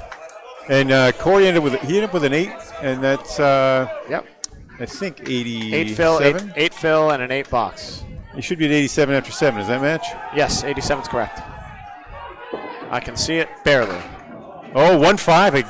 Dang. It's the second 1-5. That was Aaron Fontaine. Yep. And the other. Means you're a good bowler. That one. Funny enough, I like Drover's. Drover threw a significantly worse ball, and I like his leave significantly better.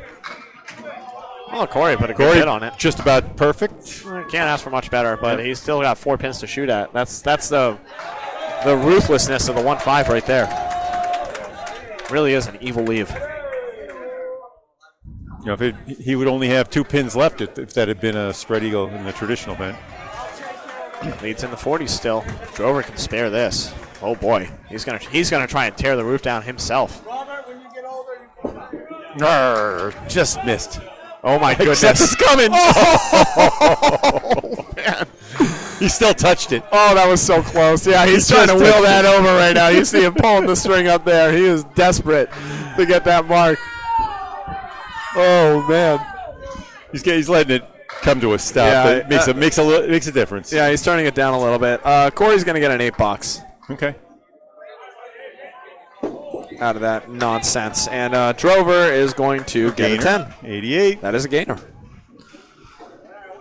They're still pretty spaced apart, though. Yep, picking away at the 45 lead. and 40. 45 in the total for Team USA, 40 in the string. Yep. For Bowlarama. One of these teams is going to have to absolutely turn it on in order to change the 6-2 outcome. That seems how about Phil Sam's triple? That could do it. It's not quite inevitable, but it's looking more and more likely as, like a 6-2 as we move on. 6-2 is the trajectory right now. But we've seen crazier things happen, and we will see crazier things happen. There's some swing bowlers out there, you got to watch real closely. Yep. Fontaine went 5 fill on his mark. And Colbert has missed the head pin as well. He's got the 1, 7, 9, 10. No good wood. There is wood, but it's in the channel. Nice ball. Man, Fontaine just can't carry that corner pin. Yep. Something tells me he's going to hit it for a 10, though. Colbert puts a great bet on let's it. let's give him a 74% chance. I think he's in that 74, 78%. That's Steve Vadney, Grandpa, Tom Olsa. Except he. Well, that was the Yeah, he 26. That was the 26% chance right there, showing its ugly face. A 9 and an 8 for Aaron Fontaine and Steve Colbert, respectively. As we are approaching the home stretch. The other guys that were in the mid-70s or higher over the years, Jeff Surratt in his prime was a good 76% shooter on all objects. Was Craig Holbrook up there? 74, I remember in my, but that I hate to say it if it's wrong, but that's what I remember. Sure. And I don't have his peak years isolated from anything else. Sure. What a career. Still going. He's throwing 119 still every He's still winning week. tournaments. Yep. Man's a monster. Maria Subs, but apparently they're undefeated. Oh, yeah, they're a powerhouse. Hey. They were a perennial contender, and then they added Tim Douglas. That was a spare for That is a spare for Aaron, Fontaine. right? Yep, absolutely. Colbert is has the horseman left for his third ball. And good 9. Yeah, he gets 9 out of it. I'm sure he's not happy with it, but here we are. Got to settle right in and see what you can do. That's a big dent into the lead for the string for Team USA as they expand their total lead back up to the 50s. Both the anchor bowlers are open in the 6th. We're going to get that blur effect now. As Yep. we see the back of the Corey Cooper, or the David Cooper effect, let's call it. It's like the Doppler. He leans way over into the camera angle. It's like the Doppler effect. It's kind of cool. I like it. As it fades from the blur into the focus. It's You get a shift in perspective. It's just not great for Sean's ball, but you got to watch the pins. You got to watch the little pins. The Doppler effect, you get a shift in frequency. right. The David Cooper effect, you get a shift in zoom. Yeah. Oh. You got a shift in focus. Yeah. Sean Sears picks it for a 10. Prime pinning. Cooper runs his down for a 10. Prime pinning. That's why they're anchors right there. He's a 94 after 7. These guys, 24 over. These guys, more than anyone, generally belong here. The four bowlers are usually the best bowlers on the team. The most explosive. The 5 bowlers, consistent, accurate, devastating ball. Is that he's not happy. I'm hearing words I didn't expect. No, but he's smiling about it. Okay. It's the Millis 8 for Cooper. Yep. I actually don't hate this wood for Sean. I think he can redline this. All right, he's called in the console. The big guns. mound. Yeah, the bulldozer. And bulldozer says, hit it there and see what happens. Throw it in the middle. Throw it in the middle.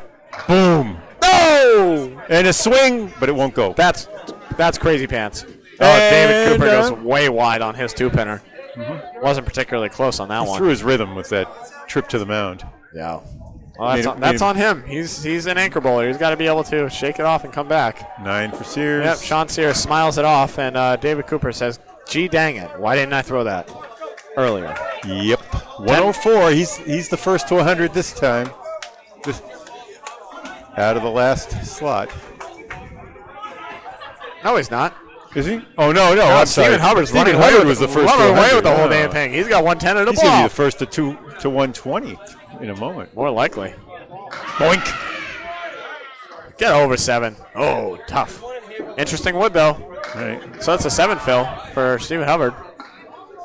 And he's got the 3, 7, 10, and I really don't hate this wood at all. No, it's kind of a spread I think if he redlines it, it goes. Yeah. And there's a place you can even miss it by hitting it square. And it No, will, but you can't just hit the 10 pin. That won't go. No. Ketchick just missed his object. Not all pins are the same. He was trying to see if he can put it in the bunny hole between the wood and the pin, and try and catch both, but couldn't quite catch. That was it. it. That would have done it. That's cool. Yep. Actually, I don't know if it would have carried the 10, but we'll never know because it was down gone already. Yeah. Here we go, 10 bucks and a 9 box for Exit polls say that exit polls. he dominated among 10 pins. Yeah, he's doing pretty good. Yep. 127 through 9. And 90 for Al in the ace. He's got a chance to have the high single out of this crew, out of this match. If he can Al, go 140. Al does? Yeah, or Steven as well. Steven. Both of them. No, well, Steven had a 135. Look, they're both at 349, 338. You know?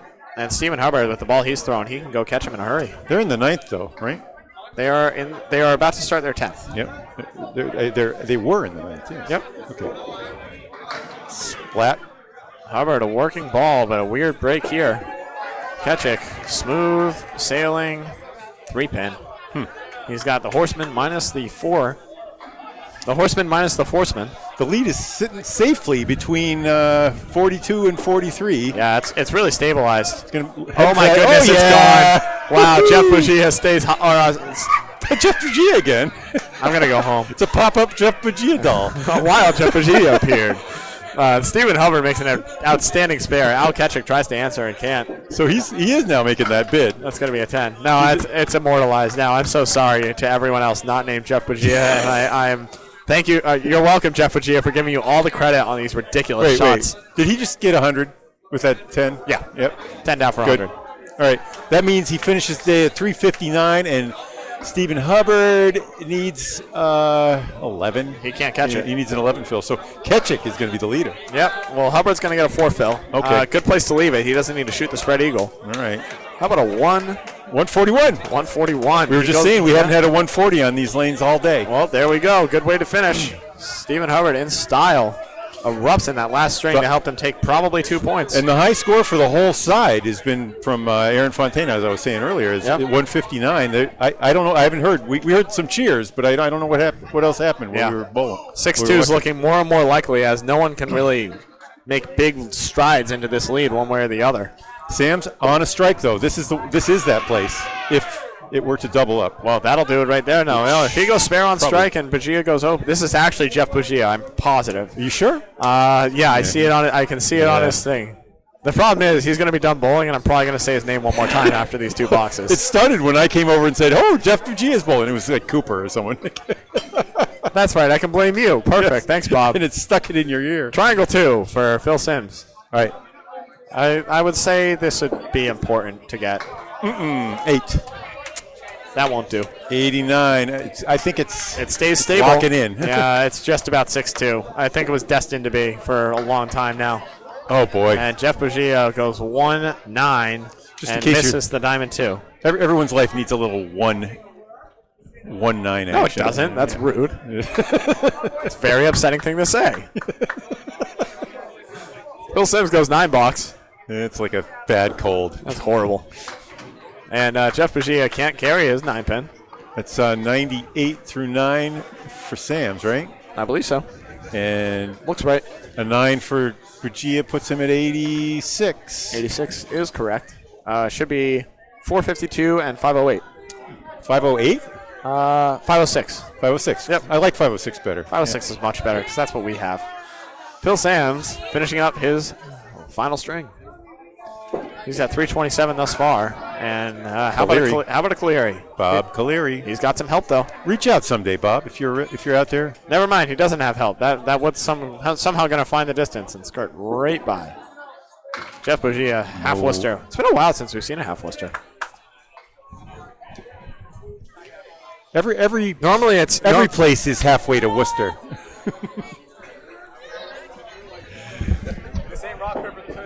From somewhere. Yep. That one was a paper ball. That was a scissor shot. Cutting remark. Scissors remark. Sean Sears came back to lament. Oh, man. That didn't work either. No, both bowlers are going to be open in the end. Sam's. They both put up a good fight. Bowled pretty well. Phil Sam's an 8 box. 106. Yeah, 106 is correct. And Bugia, 6 box. That's a gainer. 92? 92. They have 91, but that's wrong. Should be 92. I can see Jeff Walsh changing it. Okay, good. So Jeff ends up 322. That's what I threw for league this week. Yep. How did Phil Sams? Oh, actually, didn't Phil Sams start in? No, never mind. That was the other. That was the other one. 335. That's true. 375. He's 111, 112ing. 335. 335. Yeah. All right. Our man Drover picks out 3, and Corey Alisi dominates the pocket. He's got the 5-9. Right. I think Corey's got the energy. Remember he sat out the first string. Yep. I don't know how much he's bowled. He might need more than energy to go and get this one. Oof. Oh, Drover goes through the hole that he just created.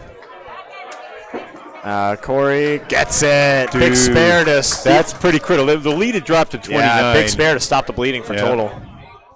At this point, they can't. They got to be thinking salvage total. Don't try and go big here. Don't swing for the fences. Just stay cozy. Sew it up. Get your 6. It ends up being a 6 and a 94 for Drover. He's throwing He's throwing 2 strikes, and he's sitting at 94 after 9. Is that right? I believe so. No, I see 1 strike, 1 spare. Oh. No, I see 2 strikes, 1 spare. I saw it. 3 marks. 3 mark 94 is tough. Okay. Well, he'll be in the 100 zone, but he needs another mark to get to 110. Yeah, it's explosive, a little wild, a little erratic with that. It's fun, right? It's fun. It's extremely fun. There's no doubt about that. Corey is going to get a little bit of a break right here. That's a traditional. That's a skeleton of a spread eagle. Yep, an inverted spread eagle, as one might say. It's the head and neck. 6 fill for Corey Alishi. Okay. 117. No, 111. I think 111. 111. 117 is his current total. Leda does this thing where it updates the real time ball to ball. Yeah, the score. Right. Yep. That's throwing me off just a hair. Good ball, but what's funny is if the wood wasn't there, that may have gone. Poking. Yep. I'm not sure. Things would have shot different directions. It was a little light, actually. Now that I say that, yeah, the wood actually helped pull those 2 back pins. Is that the 2 pin leaning there? What is that leaning pin? That's a good question. I don't have a good answer he for missed you. It. Yeah, Drover's going to have a 6 box again. Okay. That's 100. Yeah. A 3 mark 100. Yep. And Corey is going to get a 120. A 120. That's pretty good. That's pretty good pinning. That's a great job.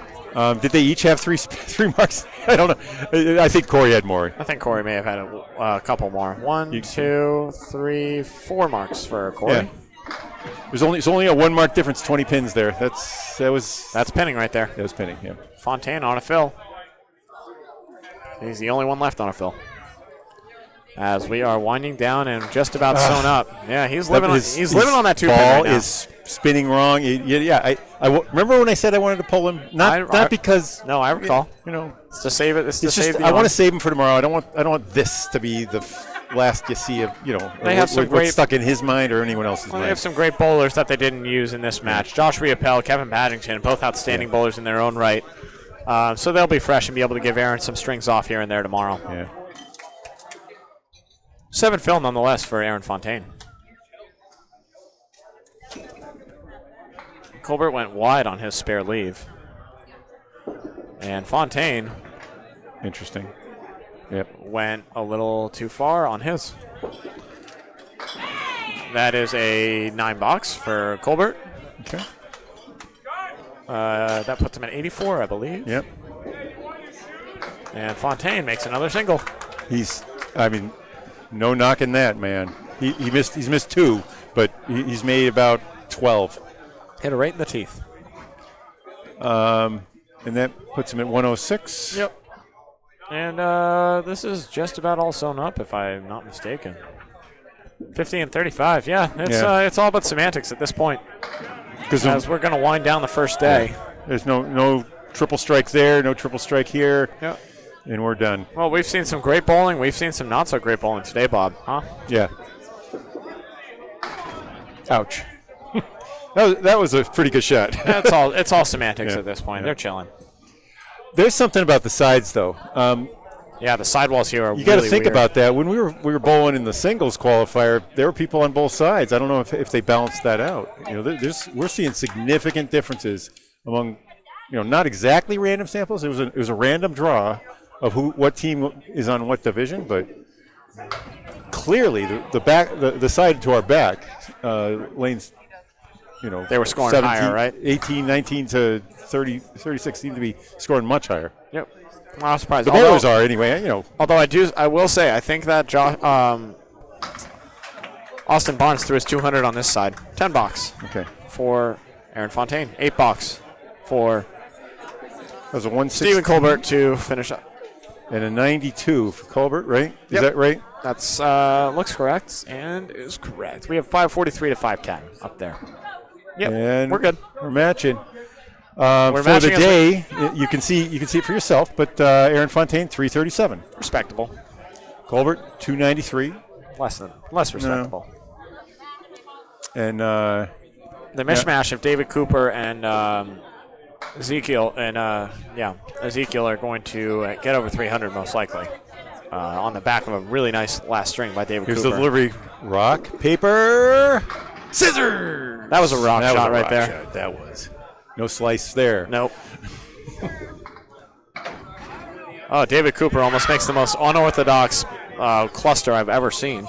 Okay, It's not a perfect leave for a two-pinner. Neither one of these is exactly perfect. I think this one goes if he's Not there. Not that far right. No, he didn't need to be there. Ouch.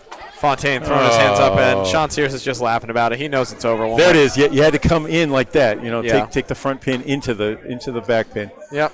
So that was a spare for. Sean says, "Oh, that Cooper. ball." No, that's $10 is a bound. Wait, $10? That's $10 Oh, is okay. bound. All right. 114. 114 is correct. That's right. And 92. 92. All right. As everyone's saying, congratulations, enjoy. It is mathematical now. It's all sewn up. Mm-hmm. Sean Sears could go gutter balls. Everyone could throw gutter balls and triple strikes, and it wouldn't make a difference in But terms of points. And it points are never all that makes matters. a difference whether you knock pins down. I mean, does it really?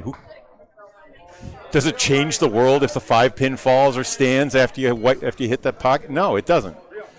It only matters because we talk about it and we think about it and we tried to do it and we practice so that we can do it. Yep, that's correct. So we always play out the string. Well, David Cooper went in the hole. Sean Sears goes and gets the pin. Okay, is that? He goes and gets it. He said it's for Kevin Paddington, his team captain. It's very nice of him to do. And he's got one more left to fill. $6 for David Cooper to finish out. 120, respectable string. All right. And they're going to pull out 2 points. It's going to be 6-2. Team USA improves to 14 and 10 for the day. And Bowlarama is going to get another 2 points to add to their total. They're going to be 4 and 20. Sears bowling out the string here, finds the pocket. That's a good pitch right Snags there. another 6. And he throws scissors that time, gets a split, doesn't have to shoot it. A 108. 108 finish. And we are done. That's it. Folks, thank you so much for joining us. Final score, Team USA 1670. They win 6-2, and they go to 14 and 10 on the season. For Bowlarama, they win Game 3, 559 to 536, and they move to 4 and 20. Doubled their win total. Folks, thank you very much for joining. This is the only day I'm around, so you're gonna have a lot of Bob Lee for the rest of it. But you're in good I don't hands. think this will be your last Worlds. I don't think so either. Right. Hopefully, Maybe you'll be bowling next time, but maybe I'll be see on the soon. other side. I think it might be a couple of years, but if it's not, then I'll be up here a little more for the next one. I plan to be for sure. All right, for the Candlepin Bowling Network, and for Paul Grant, Greg Guyar, Kevin Burns, and many, many others. Dave Peterson especially Dave today. Peterson doing a great job. You'll see him on Thursday. Thank you. I'll see you on the lanes.